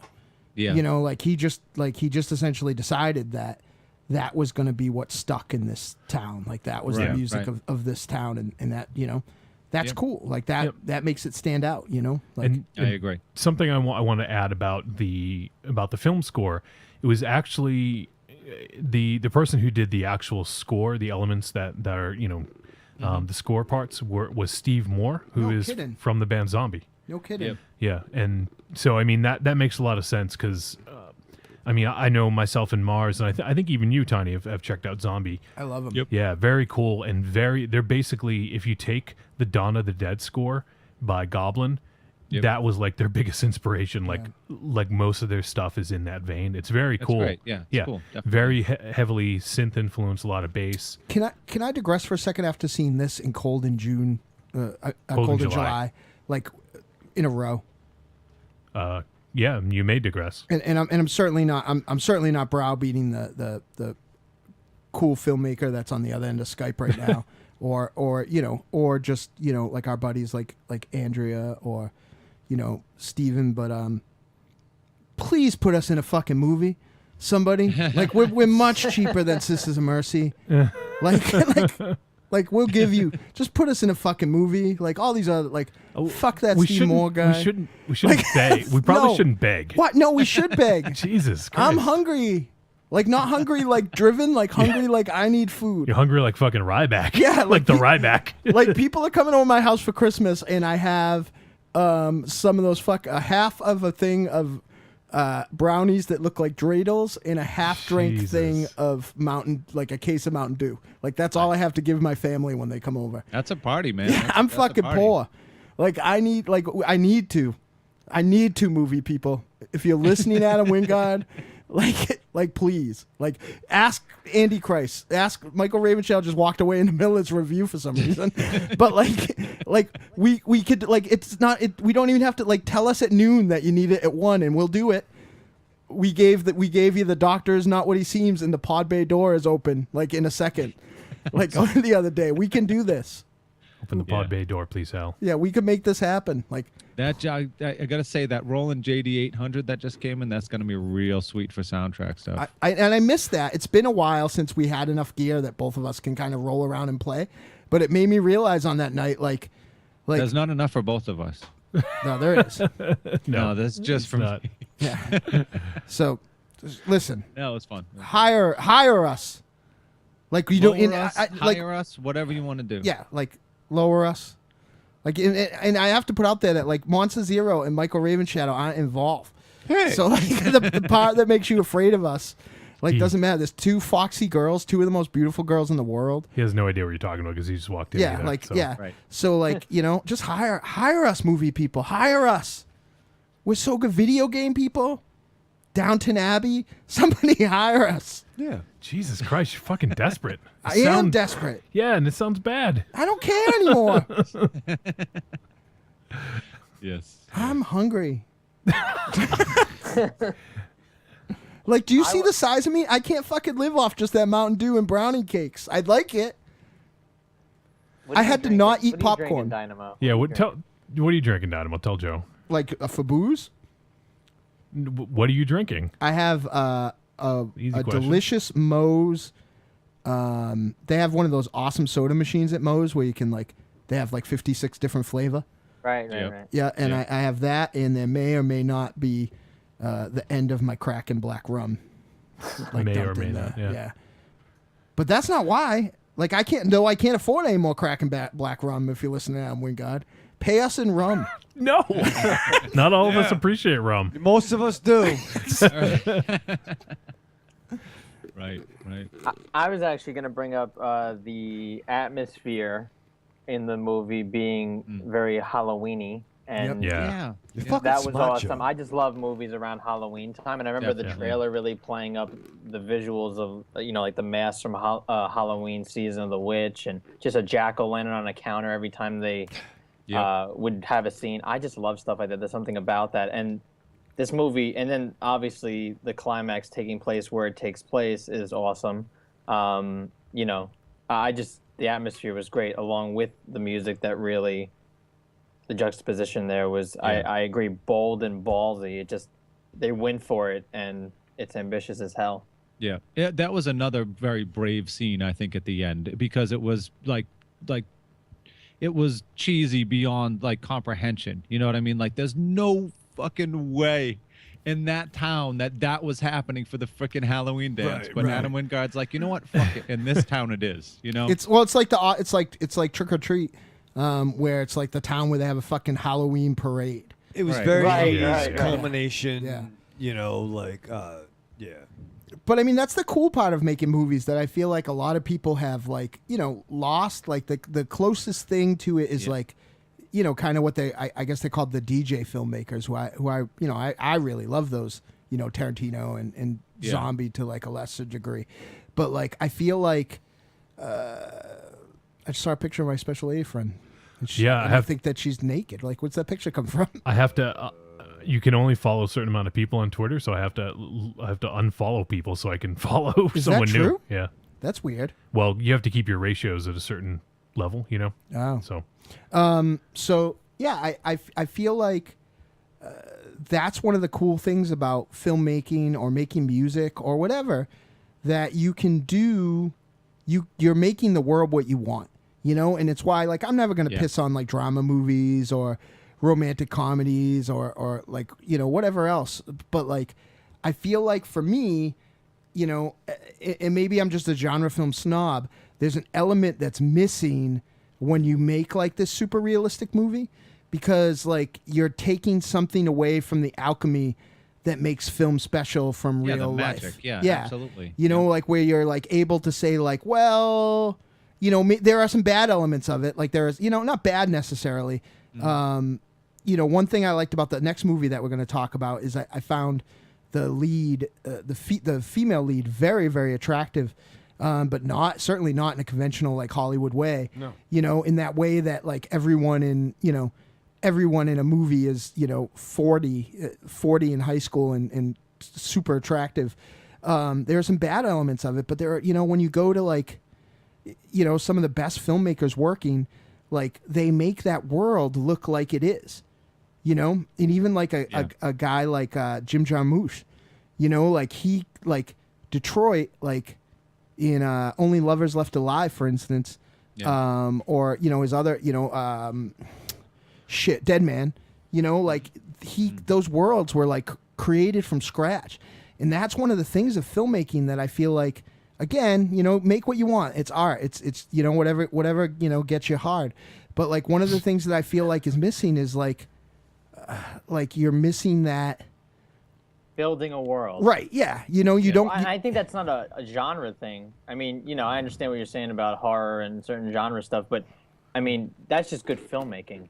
You can write a romantic comedy. I mean, I haven't seen too many that are, you know, world shattering, but you know, you can write a romantic comedy. There's a few, like off the top of my head, like 500 Days of Summer builds a world around what the two characters are in love, you know? So, I mean, I just think it's good filmmaking, not necessarily a genre thing. This genre just, you could just do a little more with, you know? Yeah, I do agree with you, but when I initially said it, I was struggling to think of like,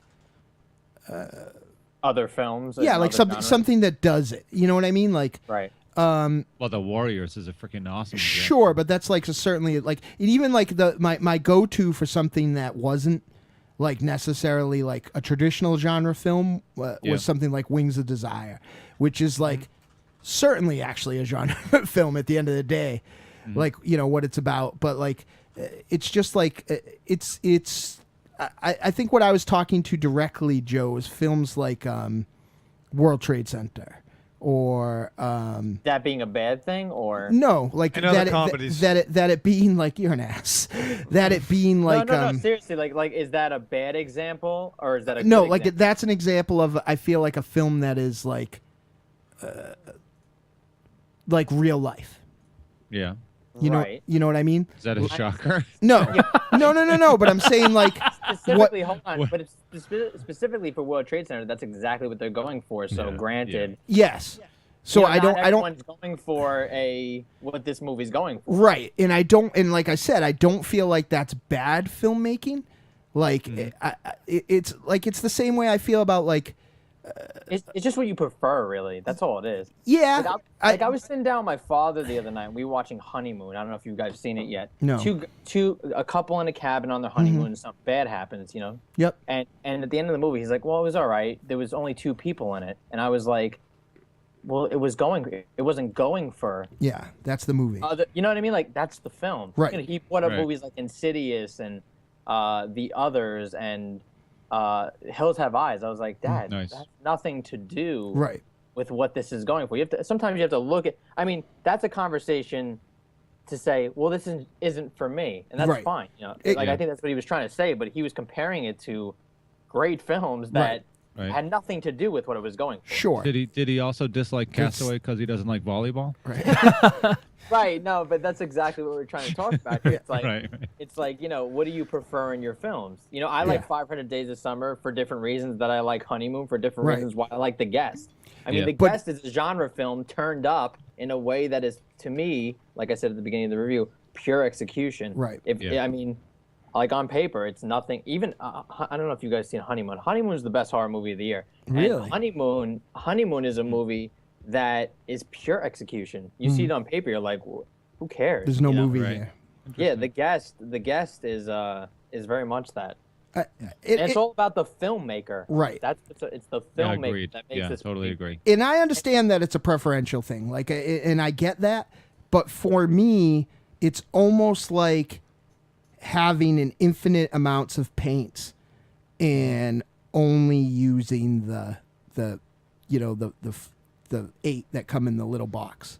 Right, because you like this type of genre film. That's what I think. Sure, right. And Which that's the whole thing there. Yeah. And for the same reason why my dad was like, well, Titanic is better than Honeymoon. It's like, oh, okay, well, that's ridiculous, My dad's favorite movie of all time is James Cameron's Titanic. So, what are we talking about here? Right. Yeah, and I don't think you're wrong about what you're saying of it being like a preferential thing, but I feel like it's. I guess I just never understand when people like a certain forget about making it. Like, I have my own crappy life, so I'll never understand somebody turning around watching a movie that's like, oh, this person can't pay the mortgage, and this is like bad. The Tyler Perry movie and this is happening, or what? Just freaking just two people having a freaking relationship or getting a divorce or something. Because that's what the movie's about. Yeah, because I have those problems in real life. You know what I mean? I feel like the escapism of genre filmmaking is, it's very obvious that I like it and what I like. I'm in a band called the Deadites.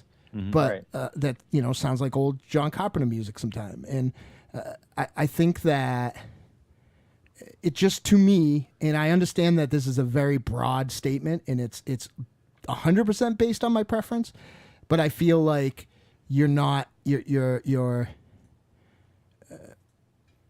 using all the crayons. You're not contributing to the alchemy. And what exactly are we? I mean, I understand. What's this point towards? Not the guest. The guest is the example of good. Right. You're saying you like the execution in this. You like how it's done, but you don't like when other films try to make it real. Yeah. No. I can't remember what else we were talking about that led me down. Well, it's almost like you had this big sandbox, and I don't know. It's not even like that. I don't know. It's tough. Well, if you can play however you want and make whatever you want, why make what's going on around you? Yes, right? or this is the only time you'll ever hear me in this thing say anything good about my band. That's not Tiny and the girls, as far as directly music goes, but I always use what's around me, always. All my songs are about what's around me. But you wouldn't know that from listening to my songs. So I feel like when I love filmmaking and art, it's like one of those little Russian dolls. The smallest doll in there is real life, and you've planted that seed now, and then the tree that you've used, the tree that grows from there, is something fantastic. And even if it's a real life thing like this film, where there's nothing fantastical in the sense of even the undertone of fantastical that they don't really go too much into, which is the origin of this character. I just will never understand.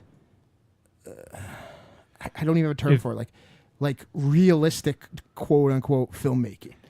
If you had told me that specifically, what do you throw a movie out there just for people that are okay. You've seen a movie and you're like, that's what I don't like. And not that. World Trade Center. Yeah, no. let me come back to it, and I will tell you why that I need to come back to it. If Space Chimps. 5 years, Dunstan checks in. Remind me to tell you about the party that Tiny had in Long Island where I almost caused a riot because of Dunstan checks in. But the reason that I can't give such a good example now is that there was a point in my life when I was surrounded by, I guess, real life people. And I would kind of have to see, there was when I was 12 years old where I only watched and listened to what I wanted.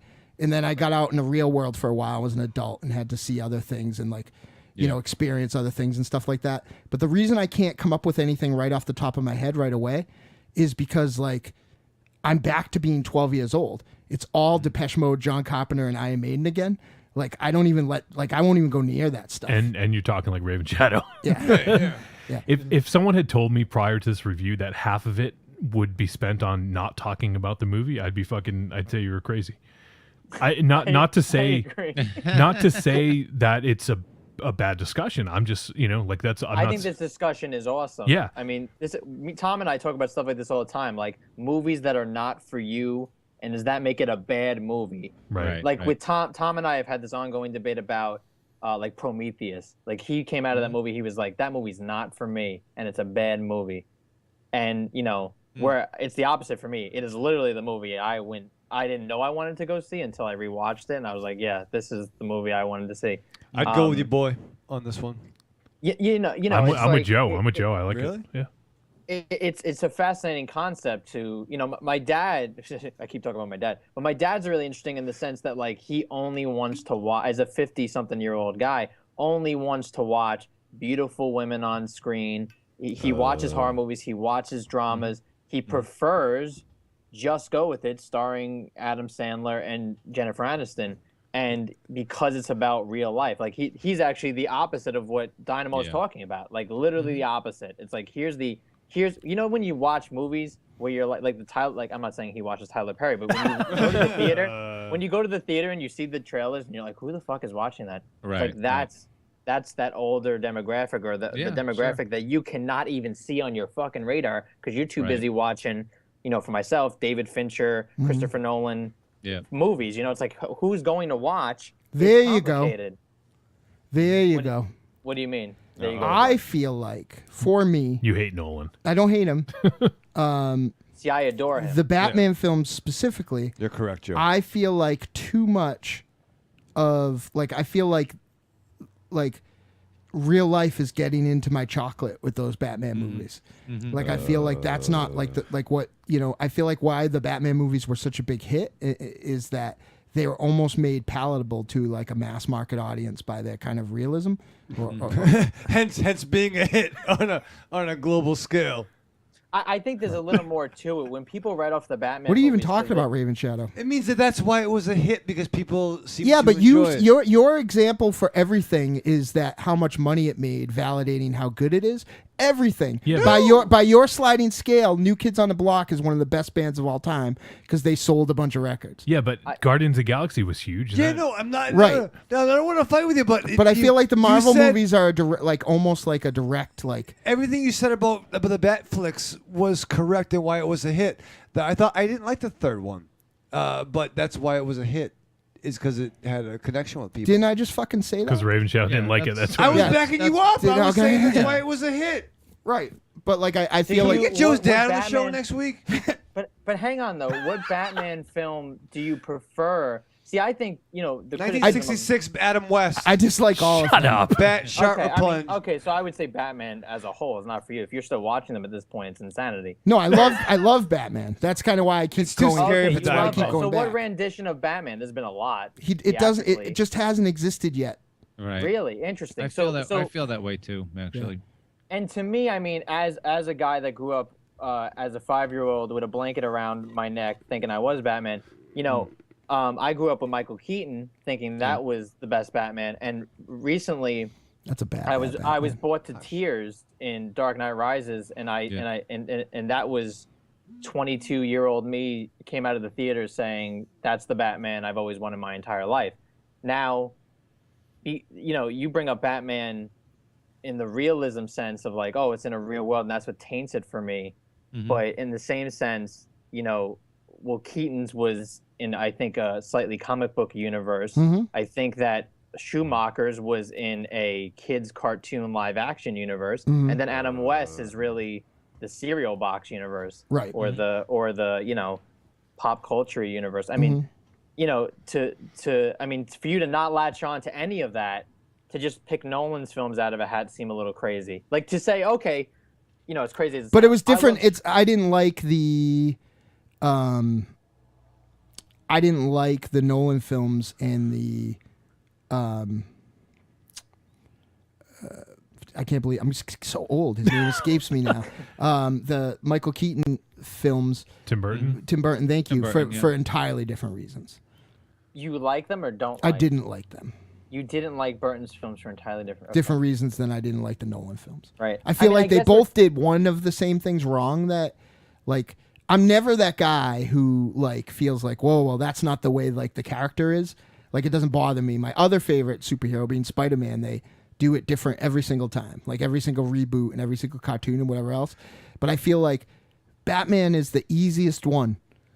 And they overthink it every single time, and I feel like every rendition of Batman overthinks it every single time. It's hard to write Batman awesome on screen, though. What about where somebody actually has to do those things? I was gonna say I don't want to get too.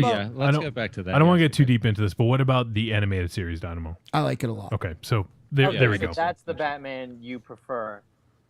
It's when you think of Batman, it's Batman the cartoon from the 90s.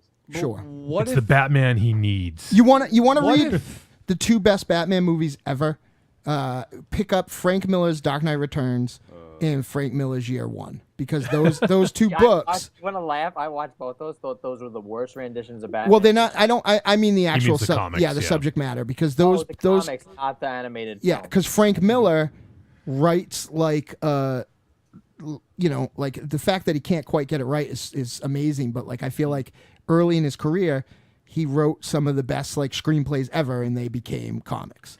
How about this? What if Captain America was set in the 80s and ended up stalking a family? Ended up stalking Bucky Barnes' family. Speaking of super soldiers, and then Serum. Nick Fury got pissed off and started running him up. And there was a whole lot of gun porn at the end. I feel like this guy would be a good fucking Batman. Nice. Yeah. Joe, what do you think? Is your dad available next week? Because I like DiCaprio, and what's his thoughts on Departed? Yeah. Departed. Know what I found out? Exciting. I thought the bald general guy in this was the bald general guy from the awesome bald general guy from the first Resident. Well, that's the thing. I thought he was from the first Resident Evil movie. But I didn't know that the stepdad on Arrow was that guy. He was in Doctor Who. Was he? Yeah. He's British. Those guys look different, by the way. Very, very different. People are different. Yeah, well, they're both black and bald, but that's about where the resemblance ends. Well, there's another trait. Well, when do you I don't know that I've seen though. I wouldn't not turn it off. I'm not positive that I've seen Resident Evil since I walked out. All right, we're talking about the guest. Let me get to the chat room here. We have two people commenting. We're actually not talking about the guest, but we're supposed to. Yeah, we should be. We're so far away from the guest. We have. Chat was talking about Batman 2, by the way. Yeah. You're about to read. Bob Kane's a weird guy. Bob Kane. We have John Barney in the chat room says, I didn't know these shows were live. Goes to show you how much fucking attention I pay to details. Anyways, thanks for tuning in, John. And we also got Nimori says Michael Keaton is the best Cape Crusader. Is that John Barney, the drummer? I don't know. He'll pump in. Say it's you. If it's you. Nice. That might be the unit. Is my point. I know. Oh. Yes. Oh, is it? I mean, we did talk a lot about how bold the soundtrack was and the world making was. That is a big part of this movie, right? Because otherwise, it's just another one of those, invite a stranger into your house and shit goes bad. Like Raven Shadow was talking about. Yeah. So yeah, I mean, I think the freaking action scenes in this movie were unbelievably well done. I mean, like really, like kind of got your adrenaline pumping, very, very immersive. Kind of like. And again, like rooting for the bad guy the whole time, even almost right through to the freaking end of the movie. Well, was he the bad guy? I don't know. I mean, there was two things that happened. Yeah, I mean, he was definitely.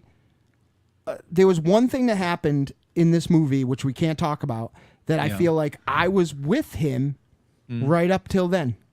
Is it the scene in the desert? No, it involved the shitty knives. Shitty knives? He was complaining about the knives earlier in the movie. Yeah, but Ambrose's son made an appearance. Yeah.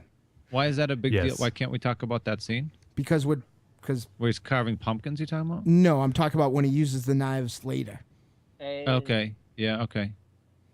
So I was with him right up till then. No, I mean, we can't really get too deep into it, but the general explains that whole situation. Sure.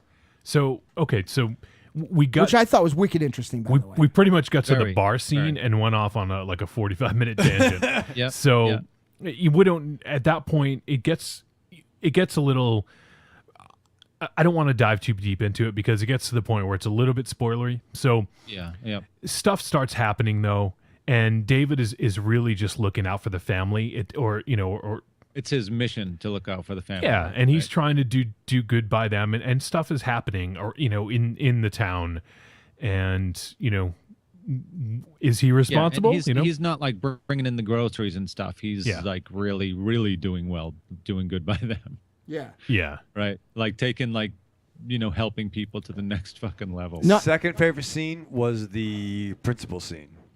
Oh, that was fucking great. Yeah, it was awesome. And again, that's I think that's the thing that kind of elevated this a little bit, because that's the scene that wouldn't have happened in the lesser version of this. Right. And so when you think it's going to go in that obvious direction, right, it does. Like, can I say he doesn't fuck the mother? I didn't think he was going to fuck the mother. But that's how Joe. I wanted to. Joe, had this been, cliche, he would have fucked the mother, right? But you. No, are you sure you don't have your movies messed up? I do want to. No, I want but to he talk would to you guys about if it. It was cliche. Yeah, he would have became the dad. Like I got to be the dad, and I got to fuck the mother. I desperately Jesus want Christ, to talk what are you about talking Just am I the only one? Yes. All right. Well, one time that happened. I desperately want to Motherfucker. discuss an extremely important aspect of this movie with you guys, but it really is the absolute biggest spoiler of the entire movie. Why don't you guys do spoiler discussions?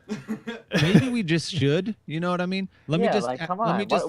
I like when here 5 guys that have seen the movie. Oh, can't talk about that. Yeah, I like spoiler discussion. I do like when the way you guys do it, and Bloody Good Horror does it similarly, where they're just like, Yeah, but people aren't going to fucking go back and listen. Well, that's their own damn fool fault. I don't listen to podcasts. I don't listen to podcasts for movies I'm excited for before I see the movie. Like that's a good point. You're That's a smart fucking guy. I generally don't.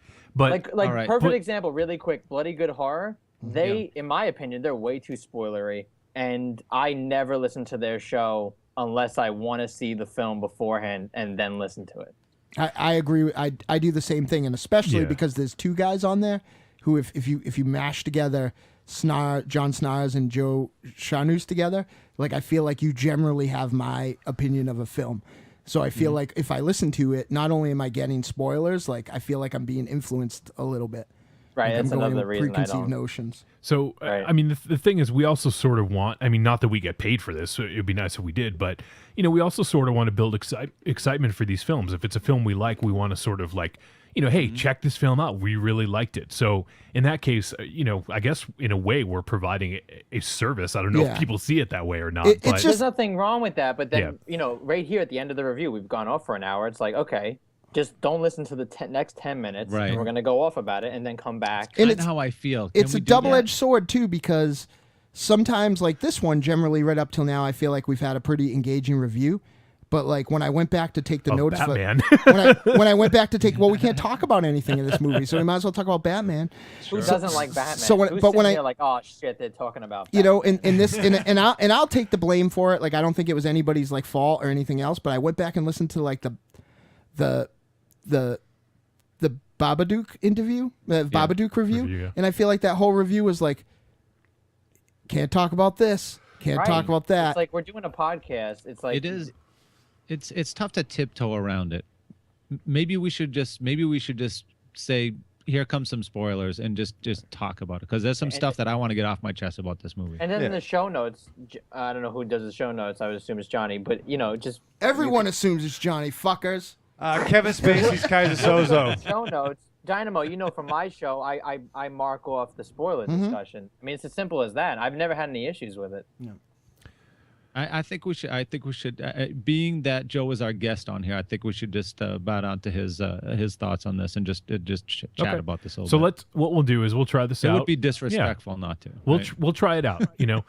Maybe we need like a spoiler alert sound effect or something. See, I like that. Wait, though, before we get into spoilers, we should bring up this, because I find the most fascinating part of going into this movie was that these are the guys who did You're Next. And as a person that thought You're Next was just pretty good, not great, and then I heard about a year ago, this got into Sundance a year ago, and everyone was like, it's not a horror movie, it's a thriller. To me, I was not looking forward to it at the time. The trailers came out, I was like, all right, that looks pretty good. And for someone who's probably going to put this on his top 10 of the year, it's like, I think we should kind of go around quick and be like, what'd you think of Your Next briefly, and then just, has this, because I think this blows Your Next out of the water. I'd agree with that, and I love Your Next. I agree with you on Your Next, Joe. I thought it was okay. Didn't blow me away. I just thought it was okay. I think Your Next gets better every time I watch it, but I still think this was much better. I like what Johnny said, but I like this more. Oh, you saw Your Next? Did we do that for the show? No. Really? You guys didn't do Your Next? Wow. No. I thought we did. No, I reviewed, like, You're I thinking saw of it No One alone. Lives, probably.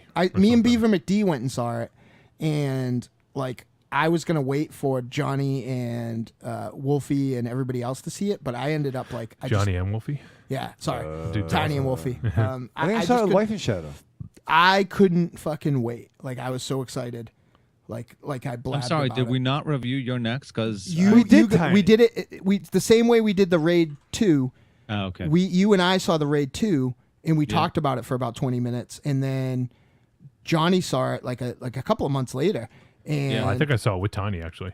No, me and Tiny and Andy Christ went, and you were at Labyrinth and No. I saw Your Next. Yeah, you saw Your Next. Can we fucking do Buster? We get on the fucking movie to watch.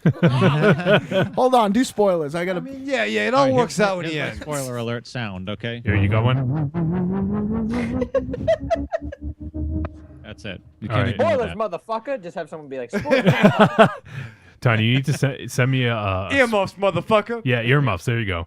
All right. So everyone, what we're going to do is we're going to spend a good, let's try to get, I know it's going to be hard with 5 of us, but let's try to do it in 5 minutes. Okay. Because we do, Can we I do need drop to this wrap on you right now? We do need to wrap up. Go. All right. And I want you guys to be honest, all right? Did you realize that this was the sun? What? What? This is what is so awesome about this movie. Adam Wingard doesn't just tell you that it's the sun. It's the fucking sun. That's why they get into the whole plastic surgery thing.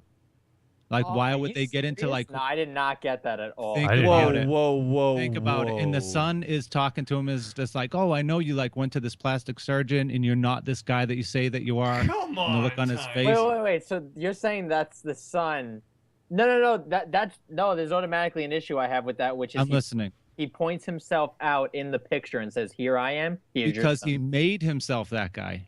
Right. He put he got the surgery. That's crazy. So, I never got that. I've seen the film twice. I never got that. So It's the fact, crazy. I know. the fact that you, about it though. Whoa. the fact that you bring that but up. You know what's crazy? I mean, there's nothing besides the picture point that I have against that. But why hide that? Well, here's the big question, right? Why would they bother? Why would they bother explaining that it's not the guy in the picture by discussing the plastic surgery and everything? Well, Because they make a pretty big, but they bring it up maybe 3 times in the movie. The brother brings it up. The general brings it up. Hold on one sec. Yeah. What about the voice? What about his body? I mean, Face Off. Face Off.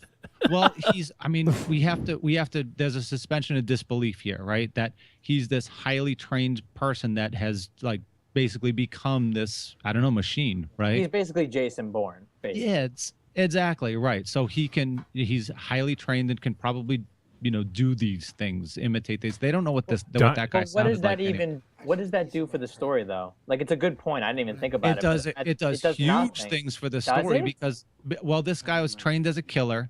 And they think, as far as everybody knows, he's dead, right? Right. But this other body is, destroyed under mysterious circumstances, right? Of the guy that's actually in the picture, right? Right. And all of a sudden, he runs back to this house of any place in the entire world. He runs back to this house and tries to get his family over. Well, he tried to. I don't know what you're. Hold on. Dynamo wasn't here. Tiny thinks that David is the son. Is Caleb? Yeah. And my thought was, what's his real motivation? How did he change? Yeah, that wouldn't make sense. Right. Why would unless they like wiped his mind. Who Well, does that? But yeah, Dynamo, your shirt's awesome, by the way. Thank you. that explains Raven kind Shadow. of motivation. Let me explain something to you. That's why he didn't fuck the mom, dude. Right? He just That's took why his he didn't headphones make off. time with the sister or the mom.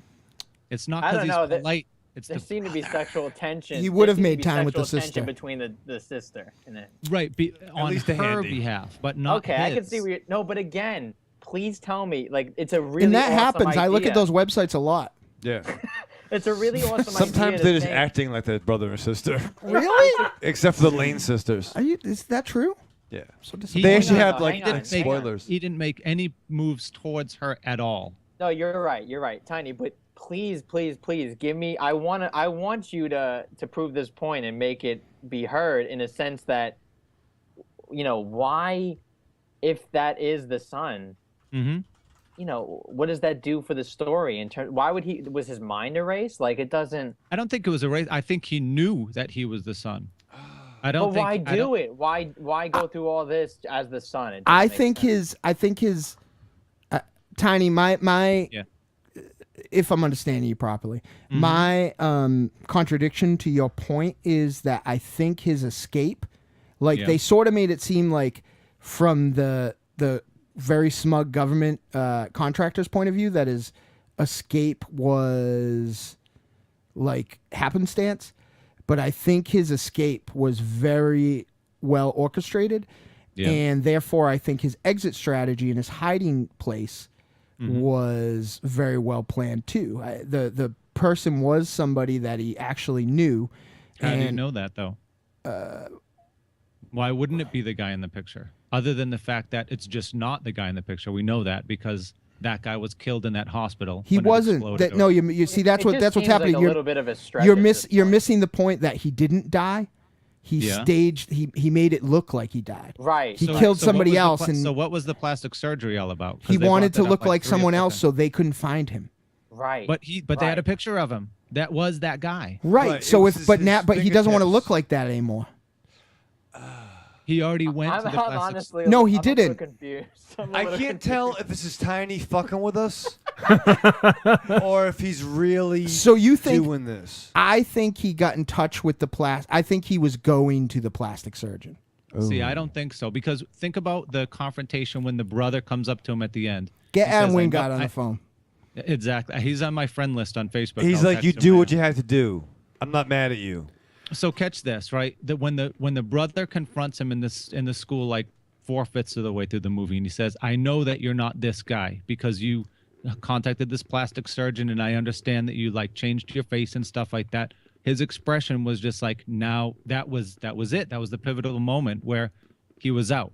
Like he was the cat was out of the bag, and now." But why would he has to go. contact him again after? Who? Like he called the the plastic plastic surgeon, surgeon? like and was talking to him outside of the house. Why would he call him again after the business transaction was already done? I would have to go back.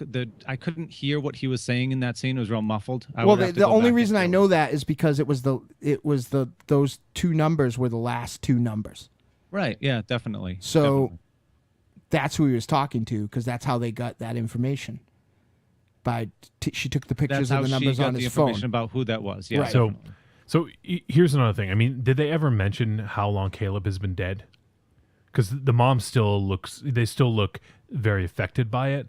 I would assume it's a few 2 weeks because the mother's affected by it, but Yeah. the rest of the family seems to be pretty fine. Well, the dad drinks heavily, so I think that that's his way of coping. Who doesn't? Yeah, I would say it's a few weeks. I mean, Okay. when your brother just dies, Yeah. you figure they'd all be locked in their rooms crying constantly. Yeah. Like if it was a few days, it feels like a few weeks at least. So there are a couple things about David, though. One of the things, he didn't seem able to get drunk, right? There was something very clear about that where he's like, "I'll drive," and she's like, "Oh no, I didn't, I'm fine," and he's like, "No, I'm fine." So he lifted those 2 kegs, which those are pretty fucking heavy, right? Well, he's super soldier. Yeah. Right. I just thought he was a soldier that just could hold his own. I think super soldier. And he yeah, also- He was Right. enhanced. He was That part big. of a He program. also no, I know. This is, but I'm sort of pointing out. I'm with you. Yeah, I'm with you. And he also at the end, we're talking spoilers, he survives.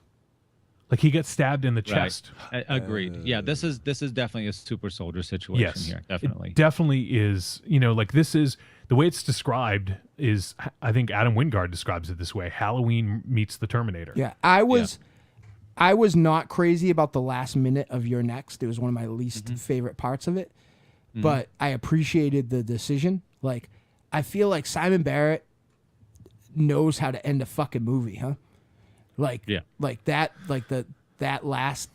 her last statement, like, though on paper probably would have seemed trite, like in the context of the film, like the way it was fucking awesome. Like, you know, the way that went, and there was a weird moment too, like where like it almost seemed for like a split second she was like relieved that he was alive, like that he had done his work so well, like no matter what, like she was like, you know, and then she realized what that meant. I always take those moments in his films. The VHS films have a very similar tone to them as well, the way they end, where those films get away with, oh, it's all in good fun. Like I remember VHS 2 literally fist pumping the screen at the end by myself watching it. Like this ending is more of a comment. I think all the endings that we're talking about are comments on the genre and being like, this is what usually happens, and then we're just going to leave it at that. Hope you had fun. Right. And I think that there is a sense of taking you for a ride, having fun. It's all in good fun. And how many times have we watched a slasher movie, like, you know, Johnny, you bring up Terminator or Halloween. How many times have we watched Halloween? He gets shot off the balcony and then he's gone. It's like that's what this is in a more charming form. Sure. You know? And but I mean, it's definitely like what I'm a fan of is the execution, because another example of that and coming like taking from the same punch, and I didn't care for the second one very much, but I liked the first one. Was actually I kind of like the second one. We're talking about VHS. But like look at the end of Hatchet 2. Oh, like it's the same type of ending. I guess so. But like it's not anywhere near as like charming.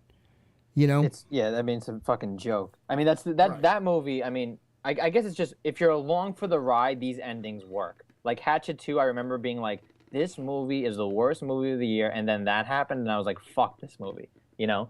But I can understand where you're coming from. If you're digging this, you know, if you're digging You're Next and that what happens at the end of You're Next happens, I would assume you're like, that was amazing. The same way that The Guest worked for us, I guess. Right. You know, I didn't love the end of You're Next. I'm not sure. I don't know. I didn't get it. I mean, I got neither. it. It was okay. I agree with you. Yeah, but I did love everything pretty much up until that point. That's interesting. Ty West getting shot in the throat. But like, I think that like there's a way to do this ending that, you know, was usually to make a sequel and because of budgetary constraints, where it's kind of like a fuck you to the viewer. And I feel like the Hatchet films did it exactly like that fuck you to the viewer, right? And I feel like this one was like exactly what you said. This is what happens now, but we understand. Like it's a little more self-aware, I guess. Right. Well, the Hatchet films they seem to have a tone that's like constant. Like just imagine the guy at the movie theater that's punching his buddy. Like, did you see that? Did you see that? Like that's the whole. I can tell you the unit that he served. That's the whole fucking movie. That movie. You know, it's just like, did you see that? Oh, it's so funny. Ah, I saw Friday the 13th in the theaters 20 years ago. It's just like that's the whole fucking movie. You know, and that like this is not that. It's just it's going for something completely different. And when it does succeed, that ending kills. Right. So we need to wrap up the spoiler section here. But Tiny, I mean, it's an interesting point, and I'm going to have to watch it again with that in mind. While we were talking, I just re-listened to that scene where he's outside talking. It sounds like he's trying to deal with dental records and fingerprints and stuff. Yeah. It may just be that character trying to get rid of his stuff. I think he was going to get plastic surgery again.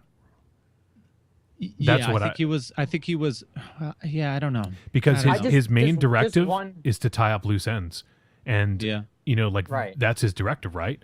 And if someone he has to, and if someone finds out his identity, he's going to kill him. Right. Exactly. If we could just end on this note, like I just think that even if it is the son, it doesn't do much for the movie overall anyway. No. Like I completely took it the way Dynamo said it was completely the way I took it. Yeah.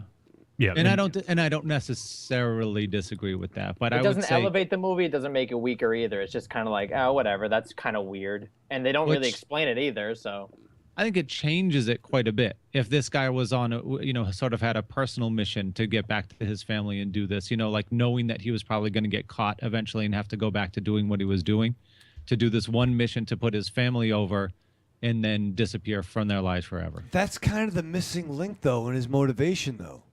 Yeah. So No, Meaning- that would make sense.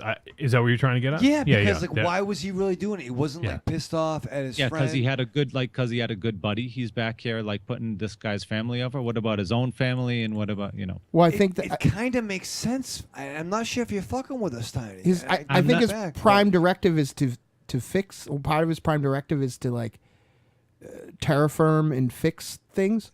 But he didn't fuck the sister. No, and he didn't fuck the mother. his only directive kinda is to works. cover his tracks. That's what the dude said. Like they're programmed to clean up after themselves. So yeah, no, and that no loose to me, ends. okay, There's to me, something this there. is what makes the movie so interesting. Like, But framing. go with my theory for a second, okay? And this guy is programmed to tie up loose ends, right? This guy comes back. It's Caleb, right? He comes back to take care of his family before he has to disappear into the ether forever, right? Yeah. Forever, like not coming back ever, right? Right. So he wants to put everybody over. He wants to get his dad in a good job position. The mom, kills, Get rid of the boyfriend, gets yeah. the shitty boyfriend out. The whole deal, right? Teaches the brother, much like a big brother, teaches the brother to stick up for himself. The whole deal, right? But then this guy's programmed to tie up loose ends, and when the brother outs him and like sort of says like, "Hey, I know like that you're not this guy," all of a sudden his damage programming kicks in, and he's got to kill his whole fucking family, dude. Like that does make this a very different movie. Okay, you got me. You got me too. I don't know if it's right, but you got me too. No, It's you totally got interesting, me. right? It makes a lot of sense all of a sudden. It's interesting, right? That's Consider interesting. it. Even though I did not get that on both, I watched this twice. I did not get that at all. That's interesting to go back and rewatch it in 6 months and be like, wow, that could have been it too. I kind of watched right? it twice, and I definitely didn't pick up on it. I did not think of that at all. I always thought it was played straight 100%. Well, they don't hand it to you at all, and that's why even at the end of the like I was watching this with my wife, and I was just like about probably 2/3 of the way through the movie, I'm like, this is the fucking brother, and all the way to the end of the movie, I'm like, he didn't. I guess it's open to interpretation, right? Because it was never handed to you on a plate.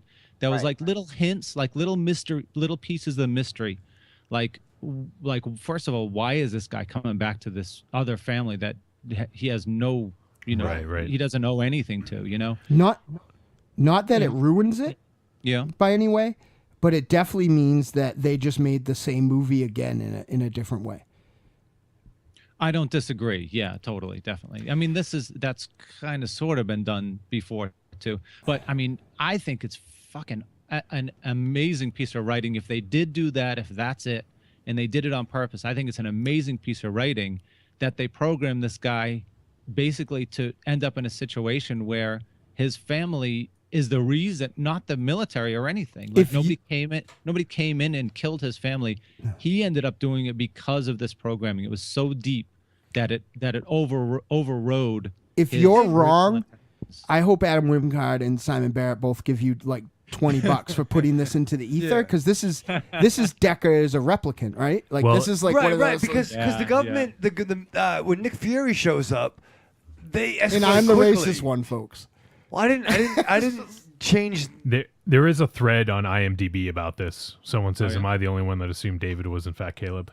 Interesting. Okay. So see, this is the kind of stuff that makes great movies what they are. Like this conversation. This is what I love about Inception. How you can go back to Inception every time and be like, "Holy shit, what if it's this?" Yeah, right. Like, I remember think when Inception's I awesome. came across a blog recently and they talked about The dreidel keeps spinning. no, not that shit. No. They talked about the wedding ring. Like go back to Inception and see when Leo's wedding ring is on. It's fascinating. Like you can like this is the kind of stuff, or Innkeepers. Like the last frame of Innkeepers, there's someone there, and what does that really mean? And you know that's the kind of shit I love to rewatch movies for. So all right, I apologize for cutting you off, Joe. We've spent 15 minutes on spoilers, but that was fun, right? No, it was totally it was fun, and I'm so happy we did spoilers because we would have never known that. We would have never gotten that interpretation. True. It's very true. So let's wrap up. There's a couple things I wanted to add, but I don't know. Like we've already talked about this a lot, so why don't we go ahead and we'll go to the verdict portion. Trick or treat, baby. I wonder if people would say you're a trick or a treat. Trick or treat, motherfucker. All right, let's do the verdict. Dynamo, why don't you kick it off? Wingard and Barrett do family dysfunction probably better than anybody right now. And they do it in a way that you're not even realizing that that's necessarily maybe the movie that you're watching. I love this just in the same way that I felt about Cold in July, that I feel like if there's anybody at this table that's surprised that I love this, they don't know me. So this is you ain't my homie. This is a treat of the highest order. All right, how about you, Joe?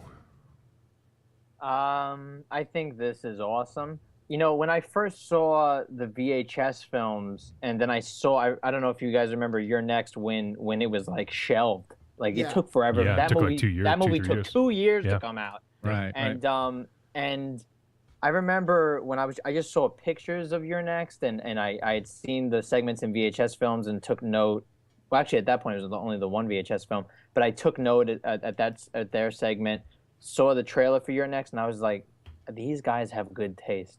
Like, I just like their taste. Yeah. And I like maybe, and even after I saw You're Next, I was like, maybe, it's not the greatest film, but their taste is immaculate. And I'm just going to wait till they get me on board, like, completely. And The Guest seems to, in a really weird way, like, I did not expect The Guest to be as good as it is. And The Guest is the best output from them. And I just can't wait to see what these guys do next. Awesome. So you obviously calling it a treat. It's a treat for me. All right, Raven Shadow. In a year of, in my opinion, very disappointing movies, we get a little 80s throwback that I really enjoyed from the get-go. Still The not... Gecko? Oh, the Gecko? Yeah, you know that's what he calls Adam Wingard. The Oh, Gecko. did you say 15% on? Yeah. Adam Gecko Wingard. He's my noogie. I call him that. Adam Gecko is the one that didn't show up at the prison break with Seth. He's the retarded brother. Yeah. I had a point. As a throwback, I was gonna say this was a treat. Still not entirely convinced. Tiny's not busting balls, but there's some new light, and this is now a top 5 candidate for me. Oh, because of Tiny's comment? He's fucking smart. It's exciting. Treat. Exciting. All right, Tiny. I mean, one way or the other, this movie's written for somebody like me. I love the action in it. Just you, Tiny. It was the action was beautiful. The action was immersive. You know what I mean? Like the reasons that the action scenes came to play were really fantastic. Whether it was beating up bullies or whatever. Just the movie looked great. The movie was very, very true to itself, right down to some incongruous soundtrack choices, which, like I said earlier, even though they may not be the most realistic song choices for the atmosphere that's being put over in this movie, I think it was a bold choice that worked out really well. It makes for a very tidy world that really feels good to be part of, while it's going. So definitely a treat. Extremely well acted by everybody. The dad, especially, the kind of annoying dad, just acted his role so goddamn well. Just everybody throughout. And who was the dad? What else was he in? All right, let's move on. Just go. But a treat, absolutely a treat. All right. Also, really quick, did anybody else see AJ Bowen in there? I want to go on the AJ Bowen weight loss plan. Yeah, good for him. Though he looked kind of not as small, but he was smaller in that shitty Jim Jones movie. No, but I was just gonna say, like, you did not recognize him without Nope. the beard. I didn't. I didn't recognize him until the end of the movie. Who was he? He was not the guy from Arrow's advisor. Oh, because he was one of the like KPG guys or whatever. Yeah. Okay. He was the guy, like, before he got in the car, he was like, make sure they know about this, make sure they don't know about this. Okay. Yeah. Mm-hmm. Right. All right. So for me, this is a great homage to the 80s, like right off the bat, immediately. Like you get that vibe, and it has some pretty friggin' great moments. Probably some of the best scenes this year that we've seen. And in light of Tiny's revelation, like some of my thoughts might actually go away. Like I actually didn't really care for the super soldier plot. Like that's the cliche of the movie that to me is like if you go back with Tiny's kind of interpretation, it could change the whole viewing experience. Yeah. Like I could have, like when I was watching it, I could have done without that because I loved the vibe. I loved everything that was going on. And then like it changed for me. Like the movie changed into something else, which is fine. And I liked it, but I feel like it could have been almost as effective, if not a tiny bit more so without that element brought into it. So I thought that was maybe a bit extraneous and maybe wasn't even needed, but now there's no way, if it is, you know, if what Tiny said is true, then there's no way to do it otherwise, I guess. That you sort of need that plot point in there. So I'm going to need to rewatch this again, but I mean, it's still a treat. I mean, this dude was a sociopath no matter which way you look at it, like in the truest sense, right? And so regardless of that, I think this is very reminiscent of Drive with some of the synth music and some of the violence. And this is sort of like, you know, like the way it's described, Halloween meets Terminator. It certainly has a sci-fi vibe to it, and it's at the end of the day, I guess it's kind of a slasher, right? Yeah. So, this is real good. It's got a really great score, really great soundtrack, really well made. Adam Wingard is definitely honing his craft and becoming a much better filmmaker. And Simon Barrett is showing that he's a very good writer. And there's some fantastic scenes in this, so definitely a treat. So there you have it. Unanimous treat. You need to check out The Guest on VOD, or, you know, if it eventually hits Netflix, you need to check this shit out. It's actually coming out on Blu-ray quite soon. Nice. I gotta look it up. This will look great on Blu-ray. Yeah. I can't wait. Absolutely. So there you go. Keep an eye out for the Blu-ray release, and if you can't wait, check out the VOD. And we need to cut to a break because we're like an hour and a half into that. We did 90 minutes of review for that. So we're going to have to cram Borgman, which I'm sure Dynamo's fine with. So let's cut to a break, and we'll be back in just a couple minutes. We interrupt our program with a special bulletin. Okay, here we go. This is it. Greetings and salutations. I'm Josh Gravel. And I'm Scott LaFave. Oh, good for you! We want to let you know about the Arkham Film Society. We're a small group of cinephiles programming classic, horror, cult, and exploitation film events in the Providence, Rhode Island area. We have such sights to show you. We try to meet a need for unconventional programming by providing affordable film events through our monthly screening series. Be one of us.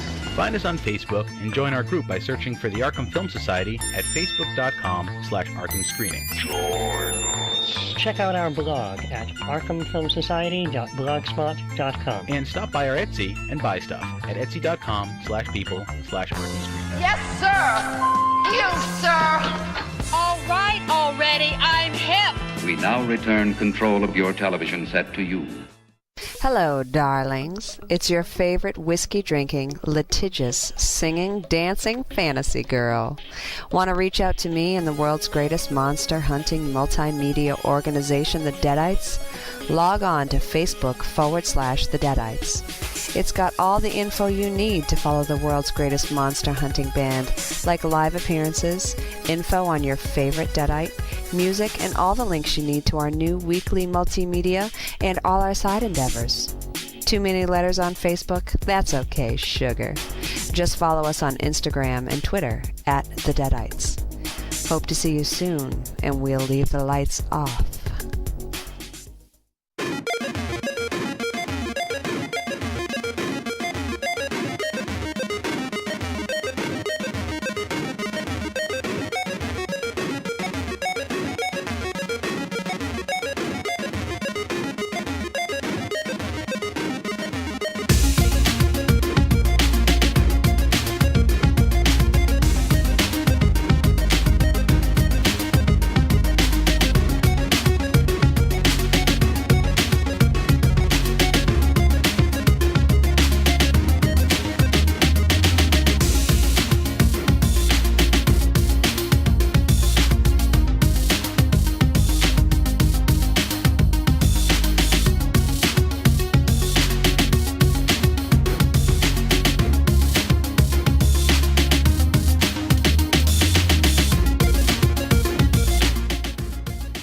And we have returned from break. We were just cursing you, Tiny, during that whole break. Tiny is not there. Awesome. It's true. Him? Oh, sorry. You are there. I had the wrong fader turned up. Is the music? Yeah, I'm here. Is the music gone this time? No, music's gone. Yep, we're good. So yeah, we were cursing you out during the break. Well, now you get to watch a different movie that you like. You already know you like it. Now you get to watch a different movie, the sequel. You know what's going to happen? And it's everybody that knows her knows that I'm not saying that she's not intelligent, because she is super intelligent, but like she's one of those people who like nuances. She's not Michael Ravenshadow, but sometimes like more subtle nuances are lost on her. But I'm going to go home. My special lady friend is going to be like right in Tiny's camp. Like she's going to have got it all along. Because I feel like it's the type of weird thing that she would like pick up on that generally isn't actually there. Mm-hmm. And I'd be like, what are you fucking, like fucking the white, like fucking the, like the mother. It's like, right. I would have been like, what are you fucking talking about? Why wouldn't he fuck the mother, I wanted he either would have fucked the mother or the sister, let's be honest. I wanted to bang the mom so bad. Oh, she's such a hot older lady. Probably my age, which is sad. 352? Yeah. It's true. All right. The daughter was really cute. Oh my god. Though knowing for sure Joe's age and his father's age now, I'm good, because I thought at one point that not that I was, but like logistically and age wise that I could have been Joe's dad. So I'm glad that that's not a possibility. Though wait a minute, I could have had 8. Yeah, I could be his dad. You could be. There is no age on the internet, Dynamo. Just think of it that way. I thought about that. I tried that defense once, and my lawyers helped me, but it didn't. Apparently, 16 is still 16 on the internet. Jesus. I'm not talking about the real world. I'm just talking about the internet. So, I neglected to mention that next week we are going to review the film Under the Skin. Under the skin. I've seen that. Everything's better. Downwards, wetter. Joe, without saying too much, then, if you've seen it, do you think it's a film that we're generally going to like or dislike? Oh, I don't know. It's definitely a Tiny movie, because it's open for interpretation. I mean, the whole movie is like that. Yeah. I was highly anticipating it, insanely excited for it. The trailers were amazing. I thought it was just good. Not great. I wanted it to be amazing or great. Definitely Tiny. Tiny's gonna like it. I'm looking forward to it. So I could see Dynamo saying, worst possible case scenario, isn't it? Like 90 minutes of Black Widow in the buff, right? In the buff. Yeah. I enjoy naked Scarlett Johansson's. Oh yeah. She goes crazy, so you'll enjoy that. I was actually very surprised when I saw it in the theater that she goes as crazy as she does. I'm glad I didn't see it in the theater, because I would have got picked up. Pee Wee Herman. Yeah. All right. Speaking of that, Pee Wee's Playhouse on Netflix on demand. I had it. Other than the 2 times in a row that the guest was on, I had it on heavy rotation today. Just makes me happy. So that's what we'll be doing next week. Now we need to jump into Borgman. You ready for this one, Tiny? You saw this one a couple weeks ago, Tiny, right? Or a couple months? On the plane back from Hawaii. Oh, yeah. So a couple months ago. Yep, from the Monster Hunting Convention out there. That's right. So let me pull this up. I don't have it yet. Let me pull it up on IMDb. So this film, Borgman, was from 2013. It just got a more wide release this year. It is a drama thriller, 113 minutes, not rated, from the Netherlands. It was written and directed by Alex van Warmerdam. And it stars, I'm probably going to butcher everyone's name, so I apologize in advance. Jan Bivoye, Hadewich Minnis, and Alex van Warmerdam is in it. I had a witch menace once. And this film, the synopsis we have on IMDb, a vagrant enters the lives of an arrogant upper-class family, turning their lives into a psychological nightmare in the process. So, Dynamo, this movie had potentially hobos in it. What did you think of that? Oh, you're loving it, Dynamo. Yeah. Yeah. Dynamo, you love hobos. Yeah. You're a hobosexual. Yeah, it's true. Joe just said something a few minutes ago, and it pretty much like I almost don't have to say anything about this movie other than that, how I felt about it. All right, that's fine. You don't if you want to just wait for the verdict, because we don't have nearly as much time to talk about this film because we used a lot of our time on the guest. We had some good discussion, so it was fine. I felt like it was we should have let it go, and for the most part we did. So no, Raven Shadow did not back my play about Frank Miller. I was very disappointed. What did you say about Frank Miller? Shut up. Yeah, we're not talking about Batman, okay? Oh, this is Borgman. Isn't this the German Batman, I thought? Yeah, not Batman. We're talking about Borgman. Last thing about the guest, the dad was the cat, part of Liam Neeson's team in Taken. Yeah. You talking It's about? not that we didn't know. We just didn't have time to answer you. Well, Joe, if you weren't sure, that's who that was. Tell your dad. So, I guess I'll kick this one off. This one, there's a lot of depth to this film, and Johnny Depp. On the surface, it's this vagrant who basically infiltrates this upper class family's house, and it's sort of like the truest sense of a home invasion, I guess. It's like this guy is like the fucking like long-term planner of home invasions, right? But I think there's something much deeper going on, and I'm very curious to see what everyone else has to say about this. But so when we start the film, there's a priest and a couple other guys who look like they're going on some sort of witch hunt or something. There's a shotgun, there's spears, and then all of a sudden they start stabbing at the ground, and our hero or villain, if you will, protagonist, Camille Borgman, is one of the dudes underneath there. They're basically trying to get him out of his underground house, which is kind of fucking cool. I could see you living in that kind of thing, Dynamo. Maybe you should. All my friends are drowning dead. All my friends like Eminem's Borgman. Yeah, the whole network. I think Borgman is Dynamo if he didn't meet any friends in high school. If he never met you, Tiny? That's the direction we would have gone. So better off? Yeah. The whole network of underground bums. Yeah, it's like a hobo ant colony, right? You tell me there's an underground bum. But they had phones though. They had like Yeah. prepaid flip phones. Yeah. And he was like, "Blee, why don't you fucking answer your text? Because maybe if I don't get cell reception under the fucking ground." Verizon's getting my temperature rising. Yeah, I can't fucking talk to somebody in my building, but these dudes are fucking talking under the earth's core. AT&T don't talk to me. Yeah. Yep. So Ground, middle of the woods. Yep.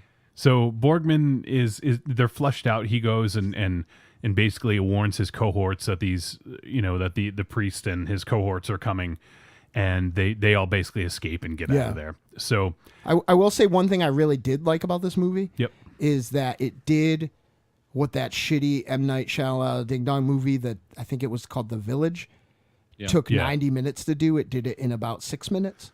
Yeah. Like the punchline of like it almost had like a medieval like outwardly feel originally, and then he like traveled through the woods to get to the like very modern gas station. Yeah. So like, all right. So then Borgman goes around.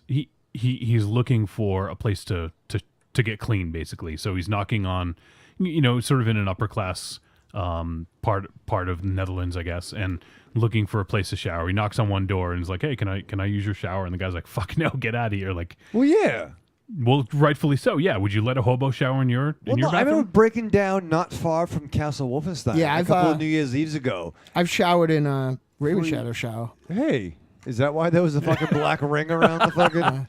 No, it's just your wife's into some weird stuff. Merry Christmas. I don't want to fight tonight. But like I've asked, can I use your phone because I'm broken down and had the door slammed in my face? Like this. Yeah, but that's a little different though. Can I use your shower? Well, yeah. What was are you more willing to do? Let someone use your phone or take a shower? Motherfucker looked kind of like Christopher Guest in Princess Bride. Okay. But dirty and smelly. But with 5 fingers. Yeah. Yeah. I don't blame it though, because Because of a discount. hobo wanted to use my phone and smashed it right out of my hand. So That's true. Yeah. All right, so the second house he knocks on the door, the guy's like, no, like get out of here. And but he's a little hesitant, and he says, I know your wife, or something like that. And Bad start.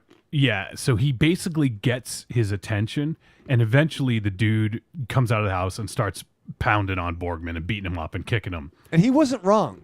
No, probably not. But should have just called the cops, right? Like there's Probably, no reason yeah. to assault somebody. Well, they're cops in fucking Netherlands. Probably not. But his wife Marina, she sort of felt bad for him that he got beat up, and this already, his plan is in motion from that fucking first moment. Like when he mentioned something about the wife and knowing her, the husband a switch flips for him, and he's like, because he asks her, he's like, do you really know this guy? And she's like, no, I don't, I don't know this guy. So it creates this Tension. Yeah, this tension already. Self-doubt. Yeah, exactly, right away. And so from that point, he goes and stays in their like what was it, like a yard house? What would they call it? Like a Cato Kalin house, like a guest house. Yes, like a guest house. Yeah, that's a good way. I have a bad Hadachi.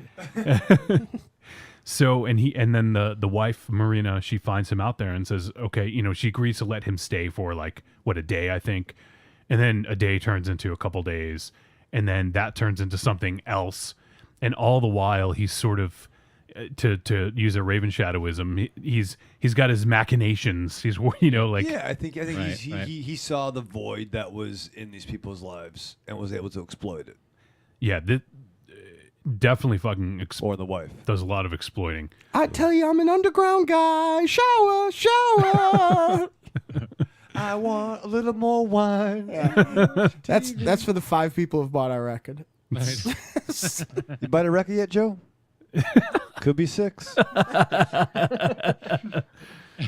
So this, we're starting to get into slightly spoilery territory already. I'm gonna just come out and say this because it's not something. It's not like a twist or anything like that.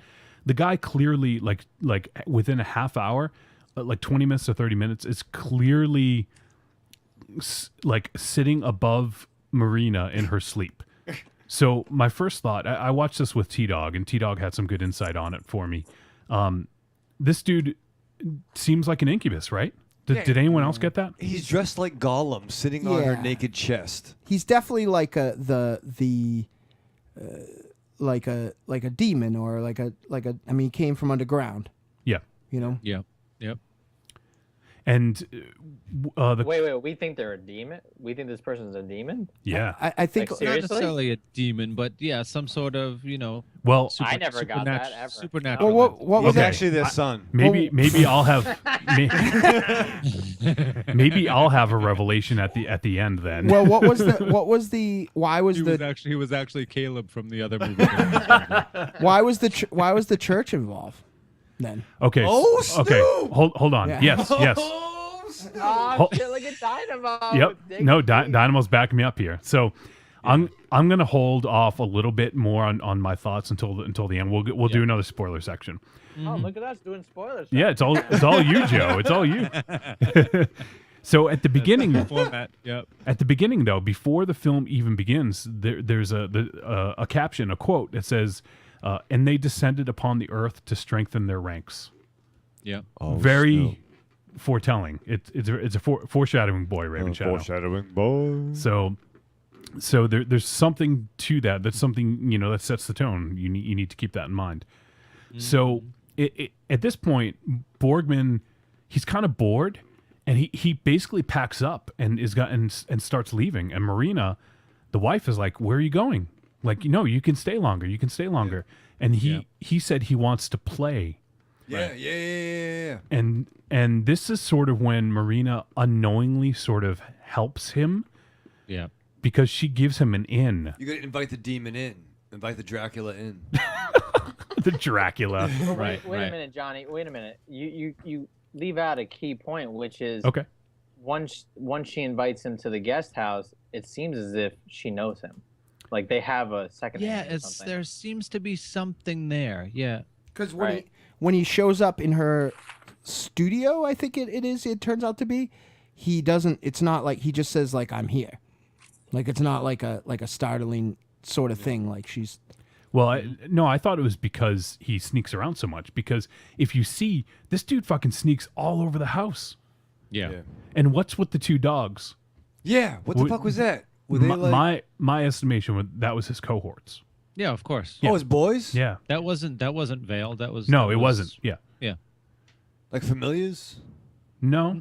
I think he could do that too. They got into that. Yeah, that was right on the surface. There was supernatural elements throughout this movie. Very subtle though. Oh well, subtle, right? I agree. Subtle where it's not supernatural, where he's doing spells and like displaying we didn't see that, a werewolf but, transformation. Yeah, but there was that a street level mage. Street level mage. Right. I got dogs at the bottom of my bed. Flower pots are on their head. Borgman. That was fucking crazy. Cement heads.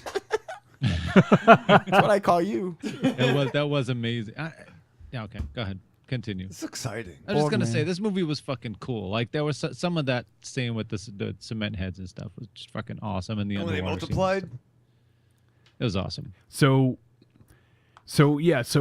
she basically, and the dude moves throughout the house and nobody fucking know. Like, I don't know if that speaks more to people being oblivious. Nobody or that to him want to see him. Yeah. Something like that. Yeah, I think so. So there's something to that because there's a lot of that going on in the movie, you know? Mm-hmm.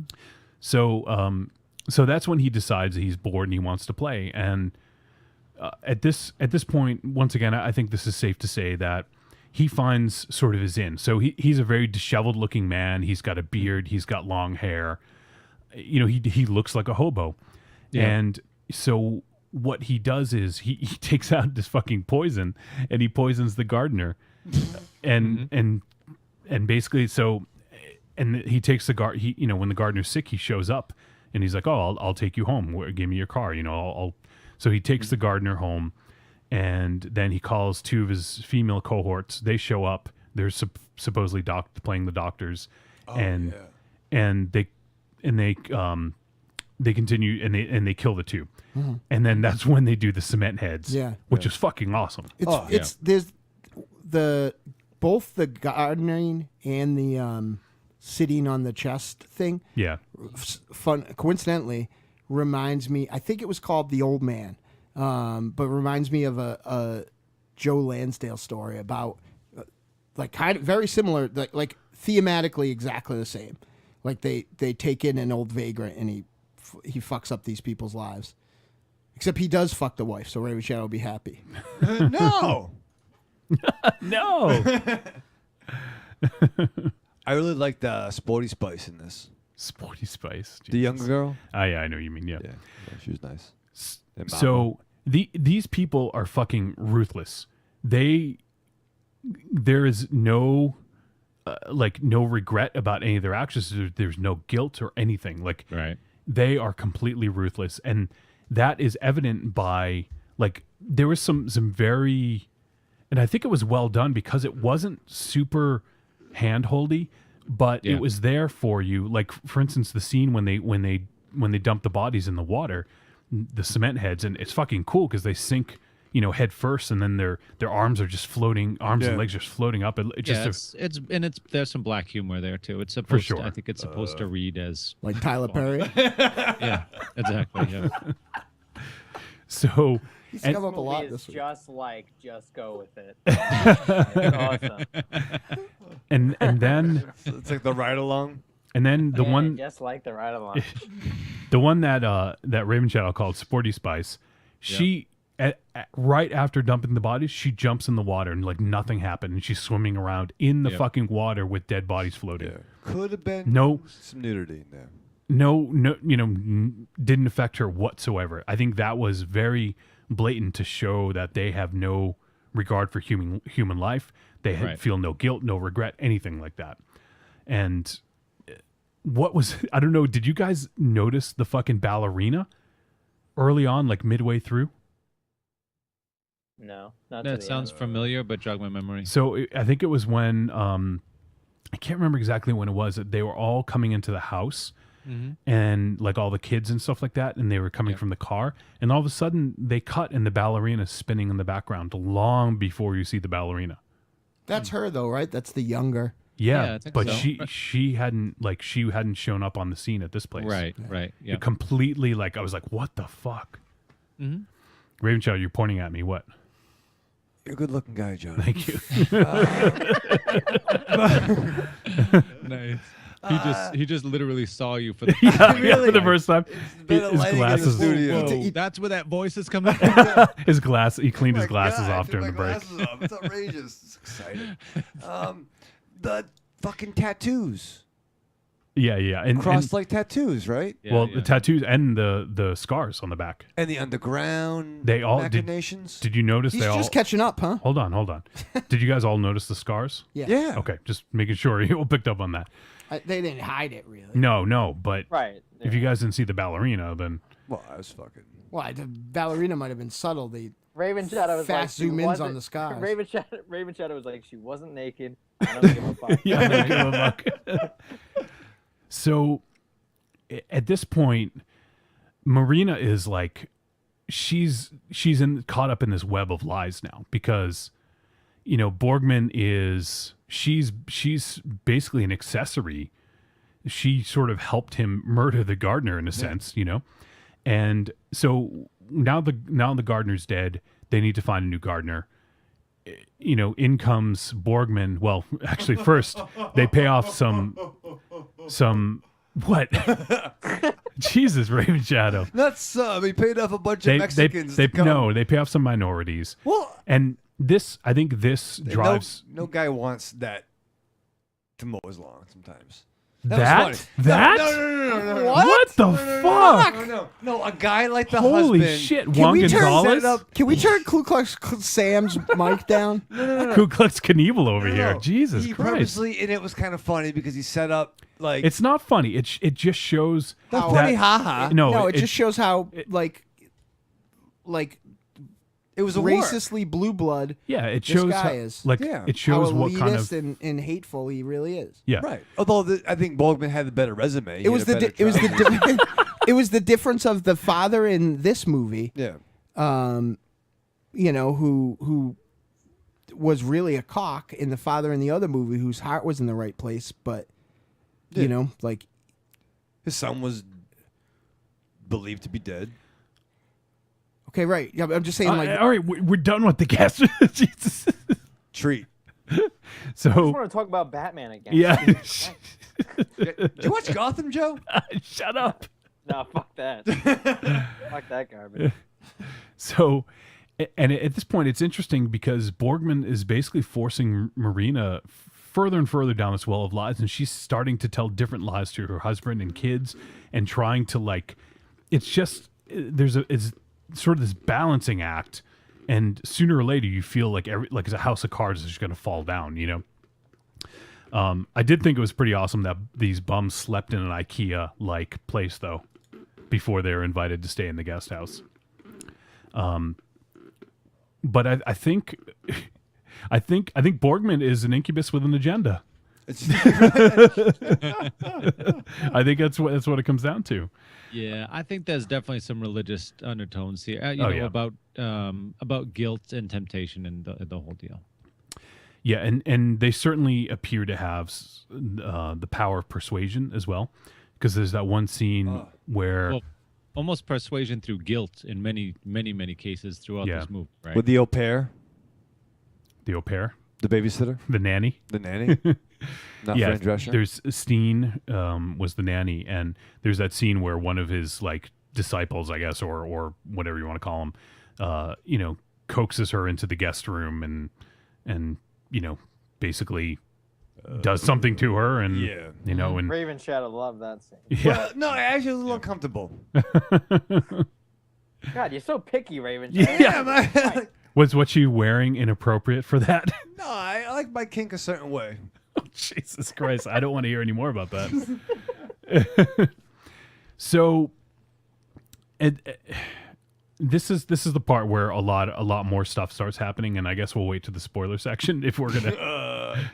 Does anyone, before we get to spoilers, anyone else have anything to say? We're getting into spoilers already. I feel like no one talked about this movie. Yeah, nobody's saying anything. Well, Dynamo. I'll say something. I'll say all right, it. please do, Joe. This movie wasn't that great for me. I thought it was okay, and I think I didn't take it as a demon or anything. So I'm having another revelation tonight, yet another one. But not. I mean, it's not that crazy. I mean, I just thought it's my kind of movie for sure. I love movies like this where you don't know what the hell's going on till the last 15 minutes. Yeah. Even then, really. Yeah, I mean, even then with this movie, but I don't know. I just felt like in recent years, it's just a lot of been there, done that. It's like I feel like this is like Martha, Marcy, May, Marlene. I was definitely I thought about the movie Kill List a lot while I was watching it. So those are the two that kind of played in.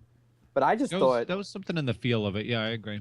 Right, Kill List specifically, but which I wasn't insanely crazy about those movies either. So I guess that's what the scale is on what I thought this was.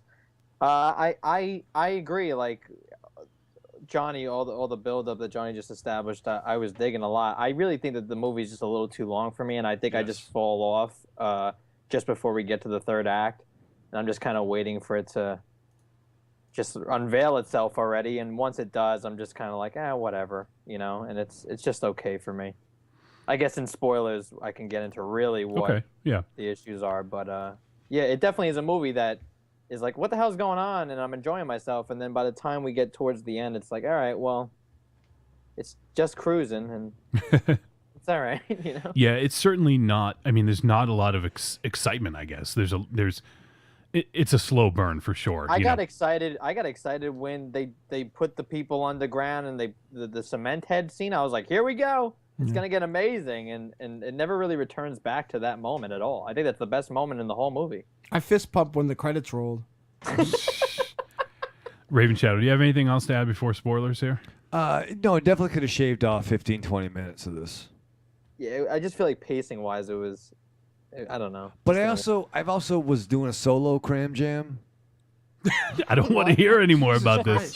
No, it was Jesus. I watched worst sentence of the week. Yeah. Raven Shadow was like a human Treduncan or whatever those things are called. What, truncheon? No, like he's like a turkey with a duck up his ass. Oh, they meant what, like Daredevil throws at people. No. No. That's nothing. No, I watched The Guest and this back to back, so it was like a long night. Subtitled. Uh-huh. Yeah, that's how you have to watch it. Yeah. Well, yeah. So I mean, I was beyond the reading stage of the evening. I was drunk, folks. Big surprise. I'm just saying, like, but spoiler alert. This is a spoiler episode. Yeah, wait, whoa, we're not in spoilers yet, Raven Shadow. My life is a cesspool. A little bit of a buzz. Where's Monster Zero? Who's next? Yeah, we miss MZ. Yeah. Monster Zero would not have done well with the Borgman or No, the he'd have been Guest, though. confused. I think you would have liked The Guest. I don't know. I think that a big part of what was cool with The Guest, he would have been just like, we've seen all this before. Well, I mean, he doesn't like Halloween. Does he like Terminator? I think he does. I don't know. So He loves Tiny, Part 3. Tiny, how about you? Anything to add before we head to spoilery territory? Not really. I mean, I think this was supposed to be a parable about, you know, good and evil and stuff like that, and the consequences of making bad decisions or giving into temptation, I guess. Mm-hmm. But yeah, I don't know. I think we can go into spoilers at this point. There's not much that we can say about this movie that's really going to, reveal too terribly much about, about what it's about, aside from like who gets killed and when and stuff like that. The good. I think the thing about this film is it leaves a lot to the viewer, so you sort of have to see it to really understand. So we can probably, if you're worried about spoiler stuff, this probably isn't going to be as spoilery as The Guest spoiler stuff talk was, because this is definitely up for debate. Like I think it's just so abstract, and it's supposed to be. You know what I mean? Yeah. There's not supposed to be. This isn't a movie about one guy fighting another guy and then one guy wins and he's exactly the hero and in the credits roll. Yeah, absolutely. So, Tanya, do you have that? Can you get a spoiler sound up for me until we get something? Oh, I'd switched over to a censorship sound. I was gonna censor Raven Shadow in his next racist comment. All right. Well, here's our. Let me see what I can dial in here. All right. You always have to be. Let's go through the creation of the sound here. Ready? All right, let's do it.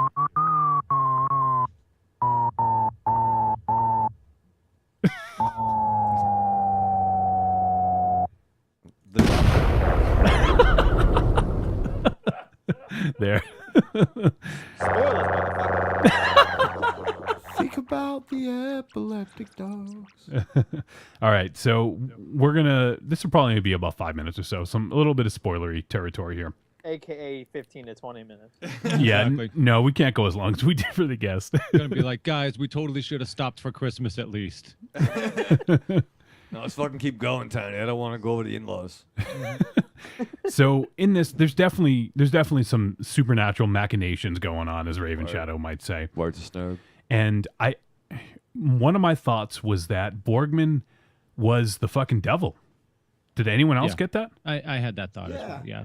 Okay. From the underground with priests trying to get him. Yeah.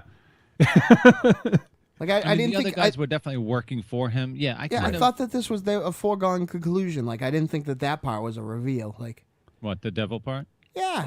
Yeah. Well, I mean, we're in spoilers officially, right? Yep.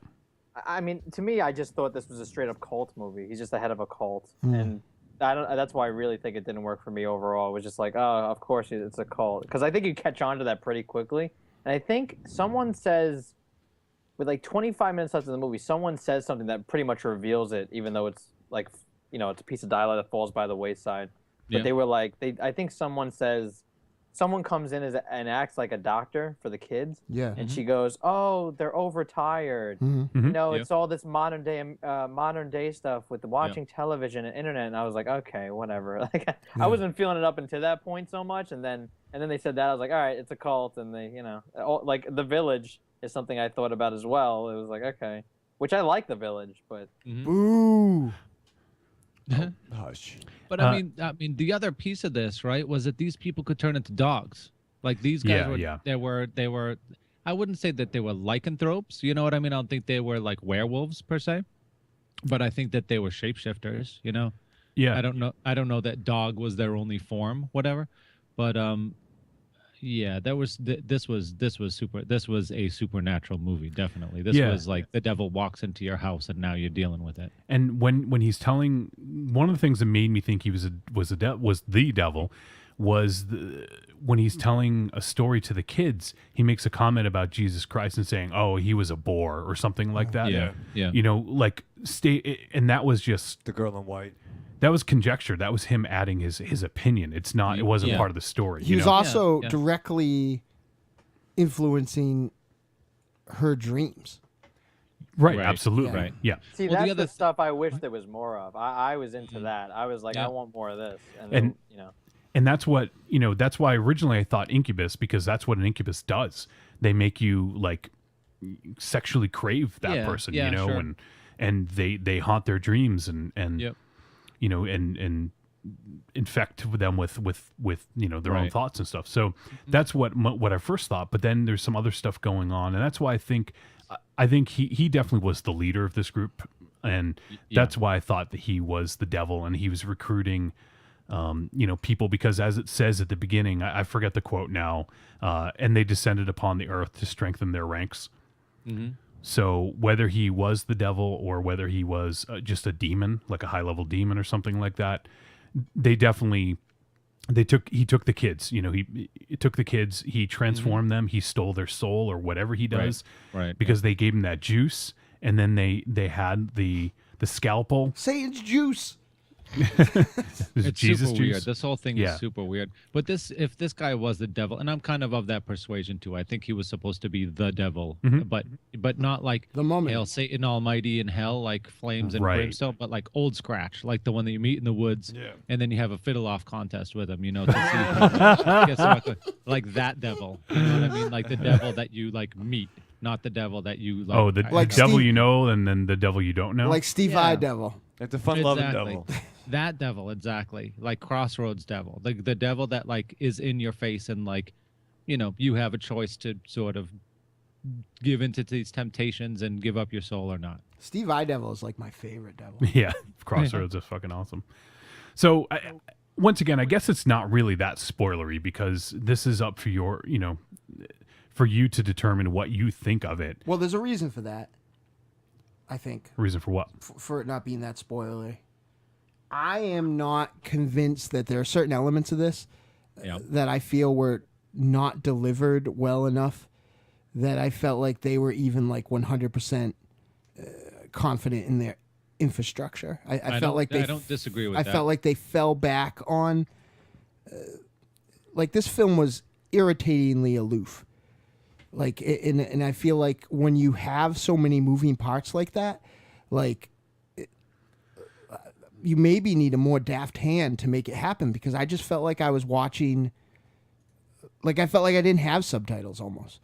Like there's a difference between wanting to know what's going on and staring at something for a long time, like not knowing what's going on. And they didn't really give you anything to make you, like, I don't need to be spoon-fed, but they also didn't give me anything to make me like interested. Like the reason that I was watching all this go on was because I put the DVD in, and I feel like they're just not like, I feel like they weren't even confident enough in their story, I guess, the infrastructure of like whatever this organization was to make it to give anything to talk about. Like I feel like if we agree. I agree with you, Dynamo. I feel like if we reviewed this straight through without even like mentioning like spoilers, it would be the same sort of thing that happened with us with Babadook, but there's actually not really anything to talk about here. Like we talked about the whole, I guess, revelation of the film when Johnny and I opened it up. Like the only thing that mattered in this movie was that, and then the rest of it just went for 2 hours. And the movie just cruises. I think that's my biggest issue with it, is it cruises at 2 hours, and it's like, all right, if a movie's gonna cruise, just trim it down and make the moment stand out. And I really think the biggest issue I have with this is the ending, which just, there's no revelation. It feels like a movie that needs that. Like you're expecting some twist or something that just never comes, and and a movie that's just like, okay, we're seeing where this is going, what's gonna happen next. You need that, and the movie doesn't. It never returns to people upside down underwater while people are swimming above it. Yeah, or even like we're in spoilers, right? Mm-hmm. When he poisons her at the end. Mm-hmm. Why? Yeah, like she was on board. What made her any different? She would have walked off into the woods too. Was that her punishment for being, like, for sinning or wanting to sin or whatever else? The whole thing is like, I'll take your kids and I can manipulate them because they're kids. It's stuff that's just very minuscule. It's like okay, whatever. It's either you're digging it or you're not, and there's not much else to talk about. It's like, that's it. They took their kids, and that's the end. They're going on to the next house. It could probably be conjectured that he took her soul. You know what I mean? That she basically like went all the way off the deep end, gave herself over completely, and was just like, okay, yep, I'll take your soul, thanks, and I'll take your kids too. But what's any different than? I agree. Than I know the kids? Yeah, like why? Like she was all in. Yeah. Like. You know, right? like, why didn't they just take her with her? It doesn't do anything. It's like, okay, now she's dead. Now there really seems to be no point. Might as well just kidnap the kids. It doesn't. Well, maybe because she was weak. Maybe that's not what they're looking for. You know what I mean? Just because she came over to their way of thinking or wanted to be, sort of wanted to be part of that, whatever. Look at everything that she did in the course of this movie. You know what I mean? She's weak and kind of useless, maybe for their purposes. Mm. Yeah, I mean... The kids are malleable. Obviously. Right, but you also don't know... Like, another thing with it is there's just not anything to, like... When looking at the infrastructure of his followers, that are, obviously just there to help him, like, commit his mischief, and his, they're very his... imp-like. Even their behaviors are very imp-like, definitely. His manipulations, like, why... Like, what made... Like, with... Like, there just was, like... Sometimes, like, it's awesome to end up with questions in a movie, like the question that we're not going to talk about because we're out of spoilers for that in The Guest. That's a question like, holy fucking shit, that's cool. That makes that movie, that adds another layer to this.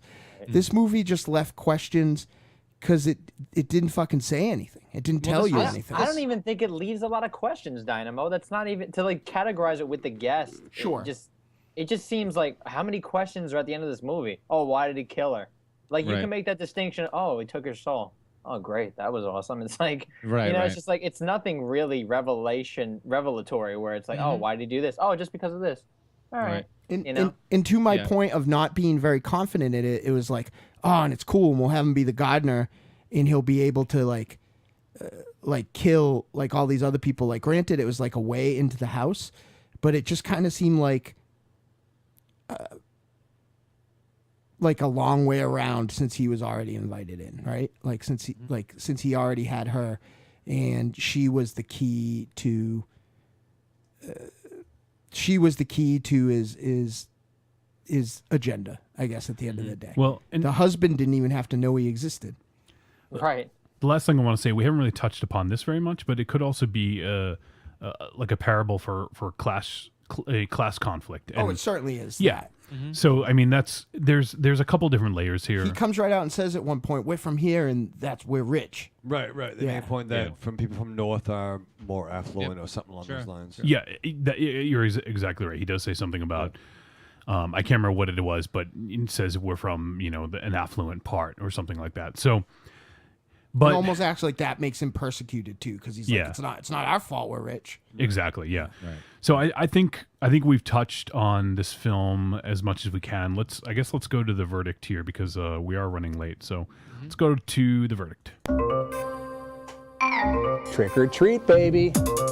I wonder if people would say you're a trick or a treat. Trick or treat, motherfucker. All right, so verdict time. I guess I'll go first since I kick things off. And I'm going to say this is a treat. I think one of the things that I read, I was doing a little bit of research, and the director, Van Warmerdam, is heavily influenced by the work of Ingmar Bergman, which... No question. Yes, no question. And would very much explain the name of the film and the main character here. And I do think that this is I think it's a masterfully told story, and the level of filmmaking is really high, but I don't feel that it's a film that I'm head over heels in love with, even though I feel I should be. But I think maybe to what Joe said is that it just cruised, and maybe I would have liked to seen a little bit more conflict, or maybe even a little bit more action or something. I know it's technically like a drama or a thriller. Mm-hmm. It's not an action film, but I guess I would have liked to seen a tiny bit more out of it in that sense. And maybe that's because I watched this and The Guest, in the same week. So we have one film that has a high level of violence and one that has very little. But I think it's a very well made film. It definitely gets you thinking about a lot of different things. The class structure. The good versus evil, demons versus, like demons or devils versus normal people. Like, I don't know. Like, there's a lot to it. There's a lot of depth. And I wish it was... The cost savings associated with living in an underground hole with a cover on it. Yes. That kind of depth. Yeah. Yeah. I mean, if you have cell coverage out there, on the internet and everything. So I will say that this is a treat for me. I thought I was going to like it a little bit more based on some of the recommendations that we got, especially from Professor J. It was one of his favorite films when we talked to him in June or July, I believe. Yeah. But I think this is a really well-made film, makes you think, and it's one I may watch again. And for people who who I wouldn't recommend this to Dynamo. If I'd seen it prior, I wouldn't have recommended we reviewed it. But but for some people, this is definitely one you should seek out. But it's not for everyone. So, Tiny, why don't you go ahead? Yeah. So this was meandering, but this is an art house movie, right? I mean, no, it's you mandering. Meandering. Okay. You mandering. Yeah. So, I think this movie was what it meant to be, which is kind of a Brothers Grimm fable about you making immoral choices and the repercussions of those, right? But beyond that, like sort of like anchoring element, I think it was just surreal. You know what I mean? You have dogs walking around that are people. You have a guy like naked crouching over a woman. Like it was very, I think it was meant to be very surreal. I don't think this was meant to be a very straightforward, interpretable movie. I think it was just supposed to be a weird sort of, wandering adventure through this idea of good versus evil. I don't think there's in the writing. I really don't believe that there is an answer to what this movie is really supposed to be, what these people are supposed to be, why they're leading the kids away at the end or anything. I think there's some concept there, but I don't think that there's any writer's notes behind the scenes that say like, oh, if people put the pieces of the puzzle together, this is what they'll figure out. I think it's much more abstract than that. And if you can deal with that, then it's fun and it's interesting. It looks great. It's very well acted. There's some very kind of interesting scenes, unusual scenes. It's not. I wouldn't say that you could compare this to many other movies and say like, oh, this has all kind of been like done before, and this is just a rehashing of that same old thing. This is a very foreign movie. This is kind of how these folks do art house. I think we've kind of seen this look and feel before, but I don't know. It didn't feel like it was. It didn't feel like it was like just regurgitating the same old stuff to me. I thought it was, it was fresh enough to be interesting, and it was long enough to make the ride from Hawaii coming back from Hawaii go faster. So. I'll definitely say a treat. I liked it. Okay, Raven Shadow. For those that know your boy, on paper, this is a complete trick for me. It's way too long. It's subtitled. It's subtitled. Yeah. It makes you think, and there's not enough action. Yet.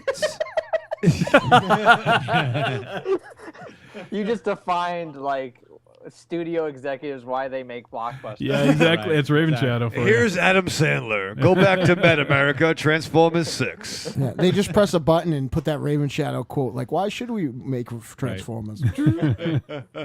The rise of the fallen underground overhead. However, based on our discussion and what I watched, you know what? I would say this is a tepid treat. Wow. Shocker of the year. Oh, Snoop. Not sure if I'd ever watch it again, but yeah. Treat. All right. How about you, Joe? It's a trick for me. Maybe I'm being a little harsh on it. It's an okay movie overall. I just think that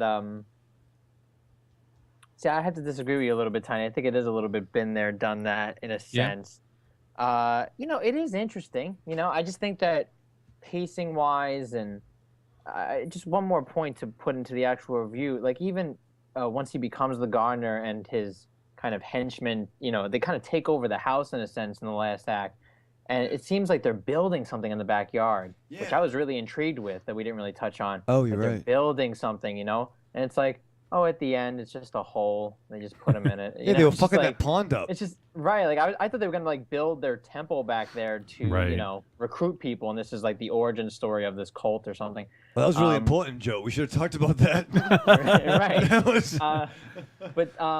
And then really, we didn't even talk about, like, they put on a stage play at the end. Yeah. How weird also was that? important. Shit. That felt fucking insanely bizarre. out of place. No one was questioning it. Really weird. I also like that Tiny... said the movie was like a fable. I totally got that. Like the last shot of the movie when they go into the woods and they just walk away and it cuts to black with the kids like in line. I totally got like grim fairy tale fable sort of thing. But yeah, it's just okay for me. It kind of just misses the mark. It is my kind of movie at the end of the day. If you were to, I saw the trailer when you guys said we were going to review it. I saw the trailer and I never even heard of this movie. And so the trailer, I was like, all right, this actually looks interesting. But it kind of just misses the mark for me. All right, Dynamo. When I left the house today, ironically, which isn't going to help my case of erotically? I said ironically. Oh, okay. When you left the house, ironically. When I left Raven Shadow's house, ironically. though this isn't going to help the rumors of my transformation, I was going to say that this was a tepid treat, but like then I was like, well, maybe it's almost like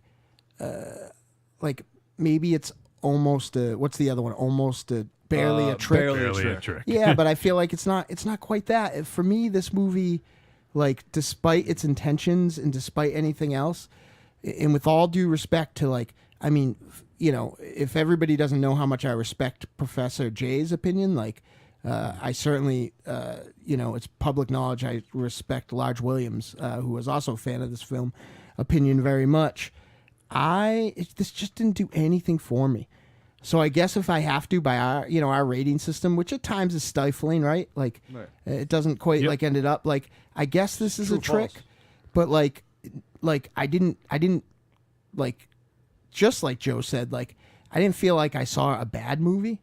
Right. You know, I will say, and I'm not implying that you said this, Wolfie, and with all due respect to this director, who I feel like is, you know, a very good film director, comparing, you know, Borgman to a Bergman film isn't quite as sinful as comparing the... Oh, I'm not. Yeah, I know. That's why I said okay. you're not. Yep. Isn't quite as sinful as comparing the Congress to Jodorowsky last week, but like... I didn't compare those I know either. you didn't. Okay. But like I think it's right up there. Like I think that, like I said, you know, I wish that the Bergman thing had come up earlier because I can definitely see it, but there's a deft hand there that controls the aloofness and vagueness and the symbolism and stuff like that. And what was so great about Bergman is that symbolism was right there for you. You know, what's great about Jodorowsky, what's great about, you know, in a lesser way, no less great, but a lesser delivery way, Kubrick, is that the crumbs are there. This was just nothing. Like, I just totally gave you agree with nothing. what you said just there. But with the crumbs, totally agree. Yeah.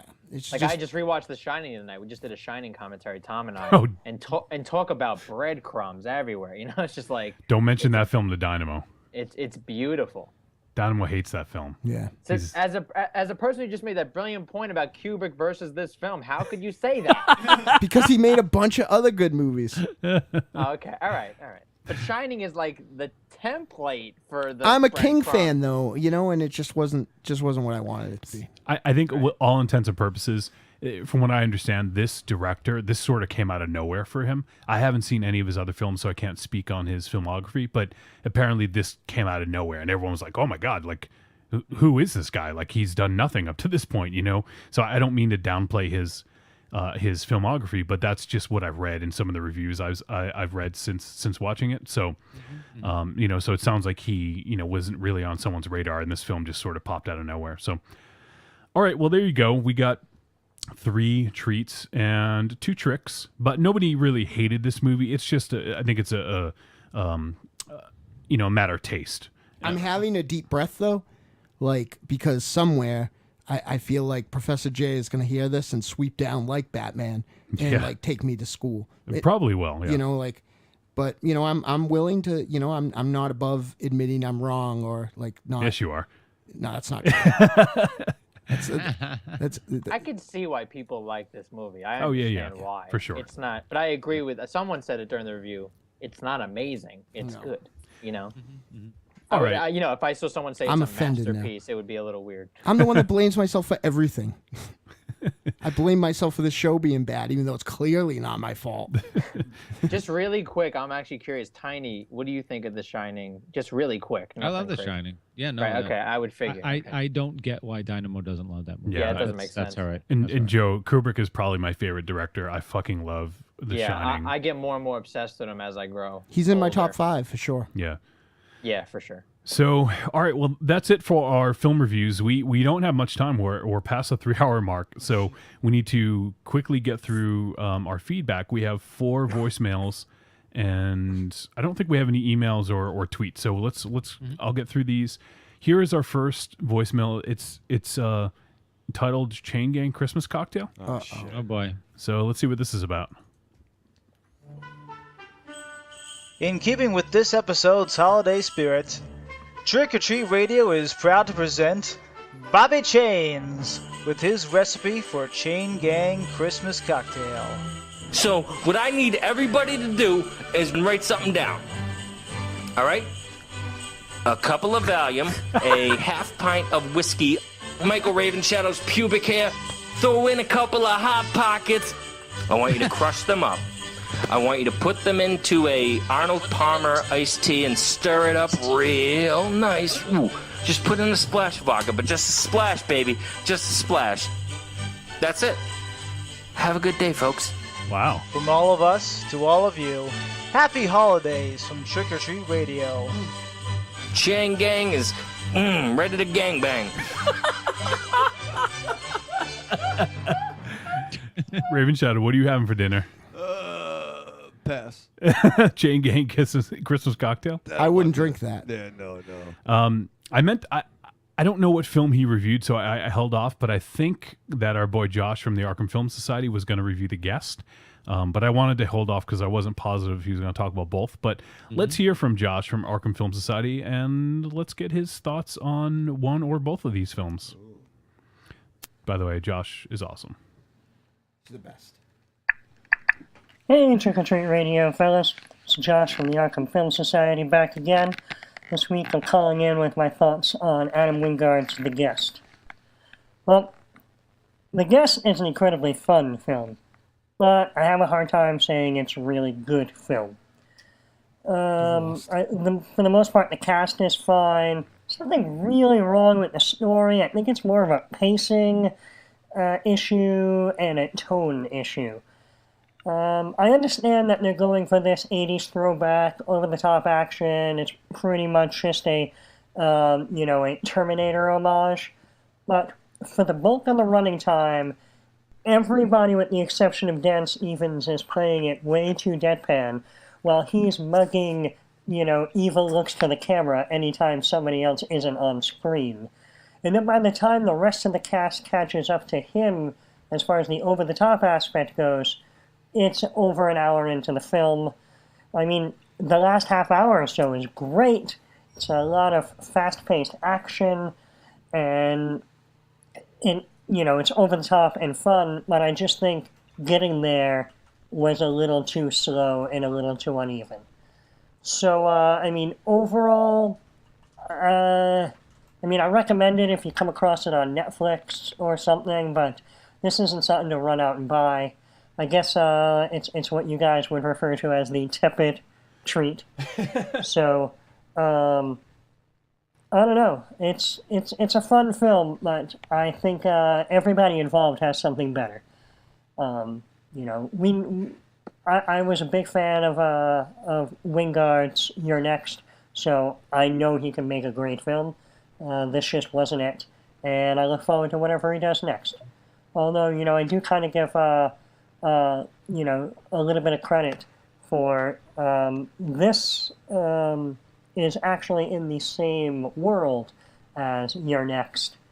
An interesting trivia piece being that the government organization that comes after him, no shit, in the end, you're right, is the same company the father retired from in You're Next. No shit. So, I don't know. Thank you again for having me on, and I don't know. You guys have a good holiday, and I'll talk to you soon. Bye-bye.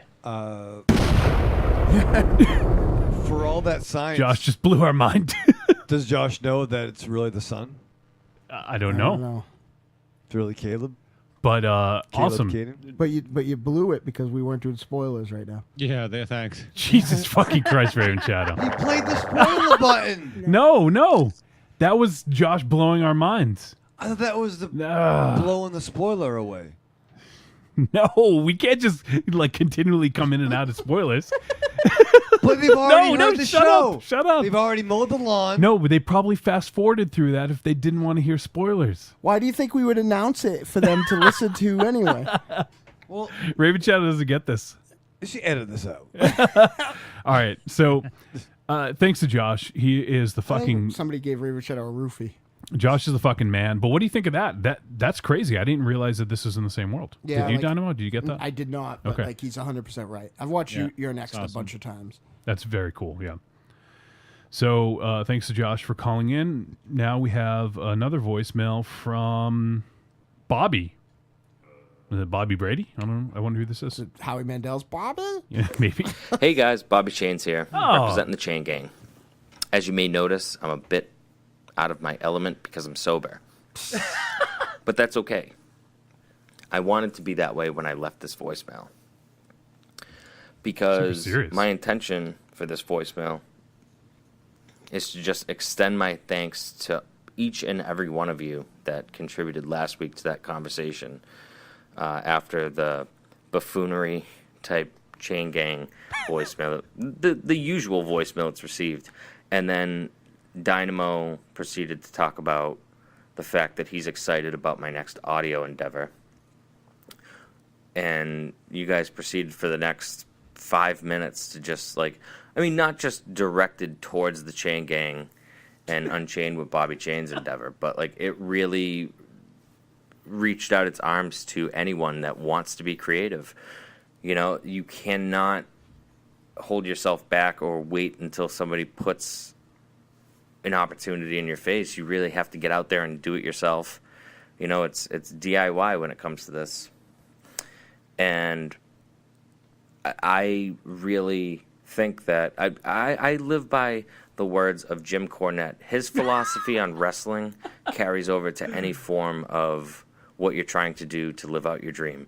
And that is, wrestling is just entertainment on a low budget. And yes, budgets increase, and I loved the analogy that Mars made between the fact that you can watch really well-produced horse shit and it doesn't fucking matter. There's no heart in it. There's no soul. It's the content of what's in there. If you're making a shitty product because of shitty audio quality or anything like that, I really don't think it matters. I think what matters is the actual content that's within the episode, the heart and soul of all of the individuals. And you guys basically really put the wheels in motion for me to just say, all right, now we have to be, we're going to be better this week, but not as good as next week. And we're going to continue to do that. Even though we're just basically recording episodes for ourselves to listen to right now because not many people have heard it. Although, hopefully by this time, Dynamo will have heard at least 2 of our first official episodes. Nope. And he'll be able to give some feedback. And I don't mind if you say it on air or anything like that. Feelings won't be hurt because I'm aware of the technical inadequacies. But I'm running out of time here, so I just want to say thank you guys so much. And as always, God bless. Chain Gang out. God bless. The main technical... Was that really Bobby Chaynz, or is that the super soldier Bobby Chaynz? It's true. Yeah. The main technical inadequacy is you can't figure out how to send it to me.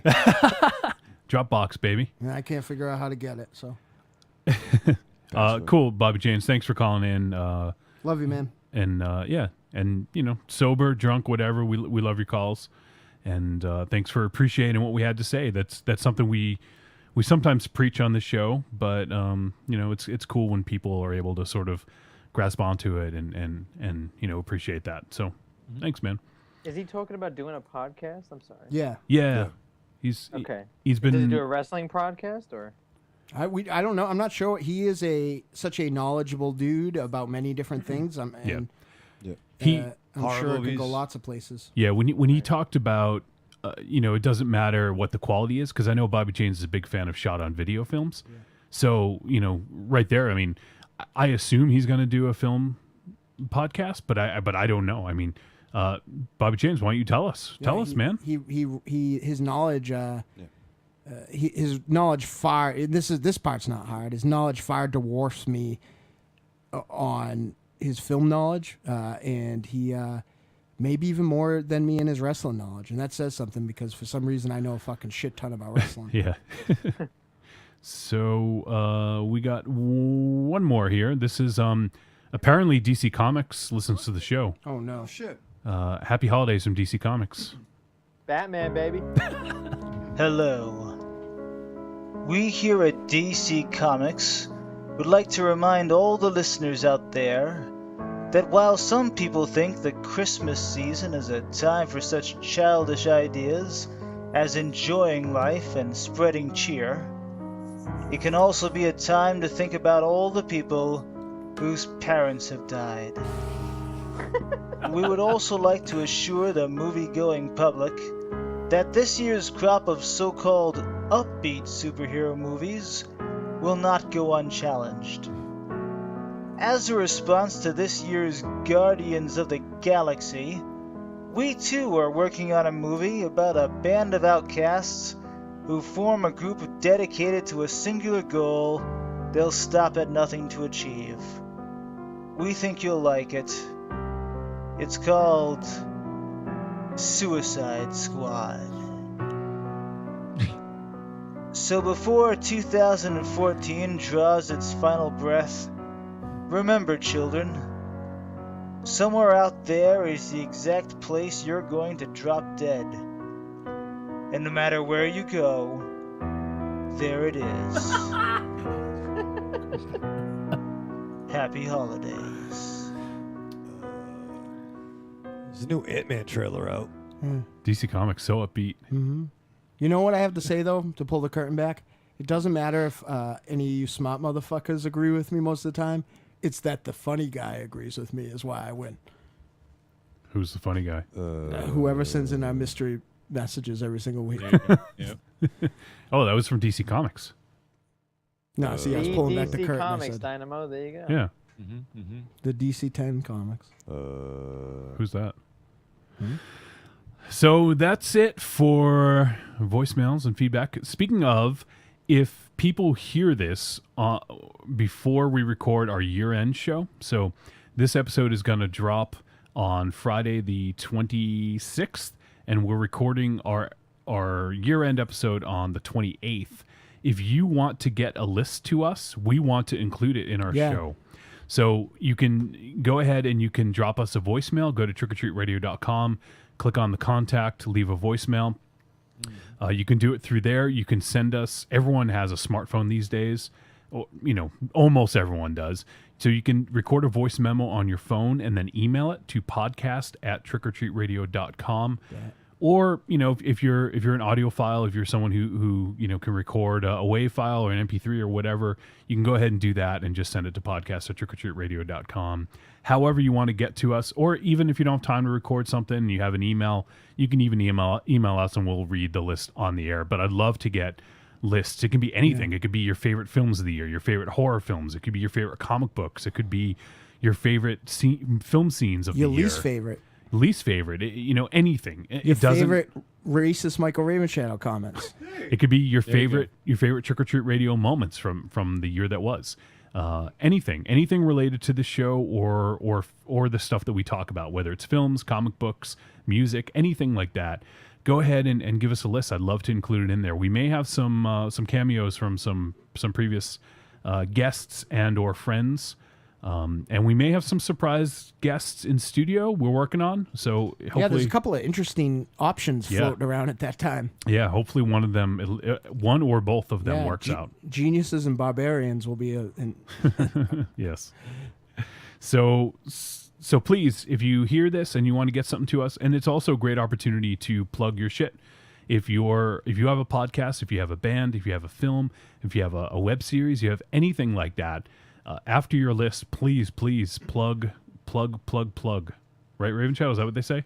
Yeah. You stick your finger in the dike and plug it up? Oh, get your plug on. Yeah, definitely. Yeah.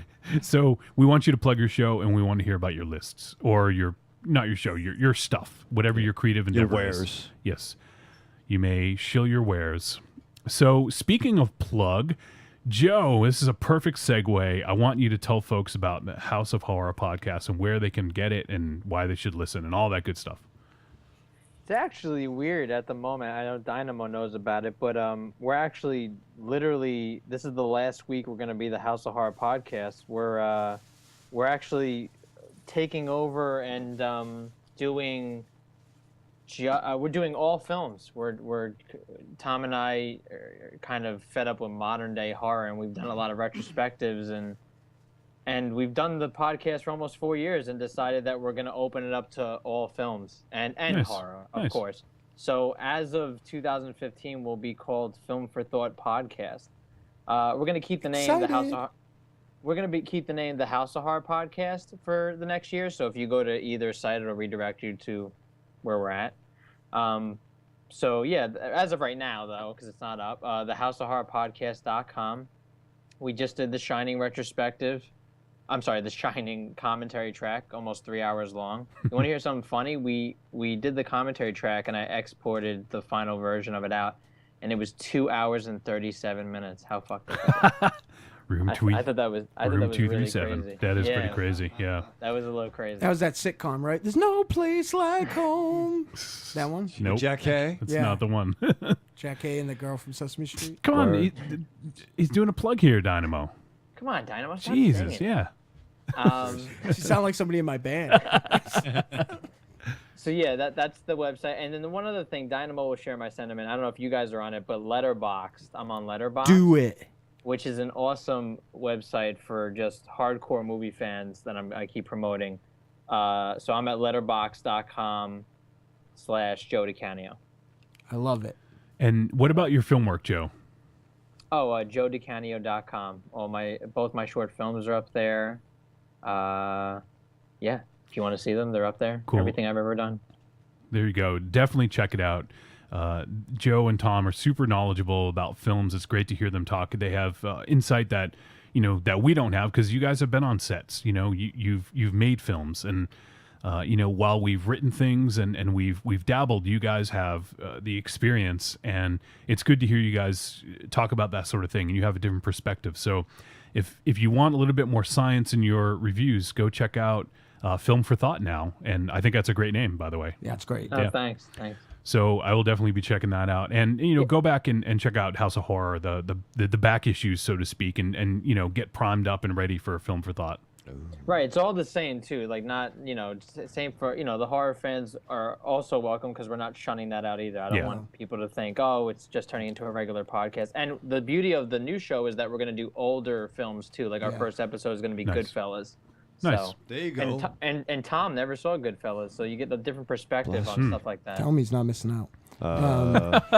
Raven Shadow won't tell him. It's a fucking good movie. I'm super excited that you haven't heard this the super most recent episode, but I'm very excited that you went this way because if not that you had asked my advice, so I wasn't going to give it, but I would have told you to just switch entirely like you did.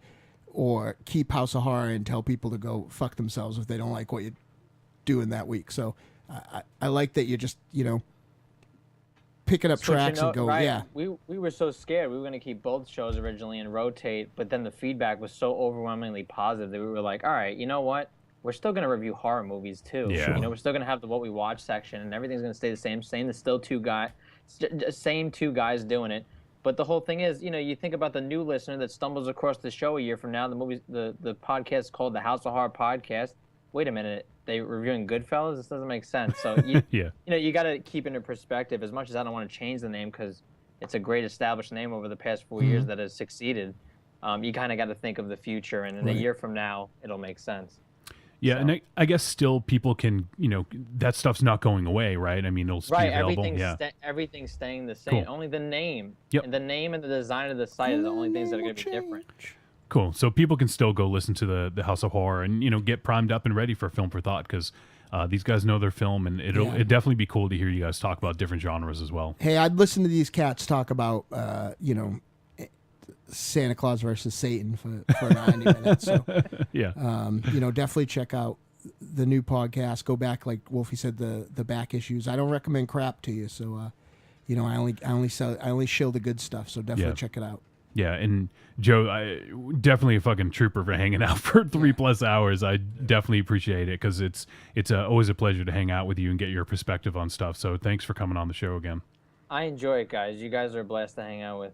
Oh man, thanks. We'll definitely have to do it again sometime soon in the new year. We'll figure out when you guys get rolling, figure out your schedule for the show. We'll figure something out, and if there's something we're reviewing that you guys aren't gonna do, we'll definitely team up again. Have a team up for sure. And tell Tom I said what the fuck about coming on the show and Letterboxd too.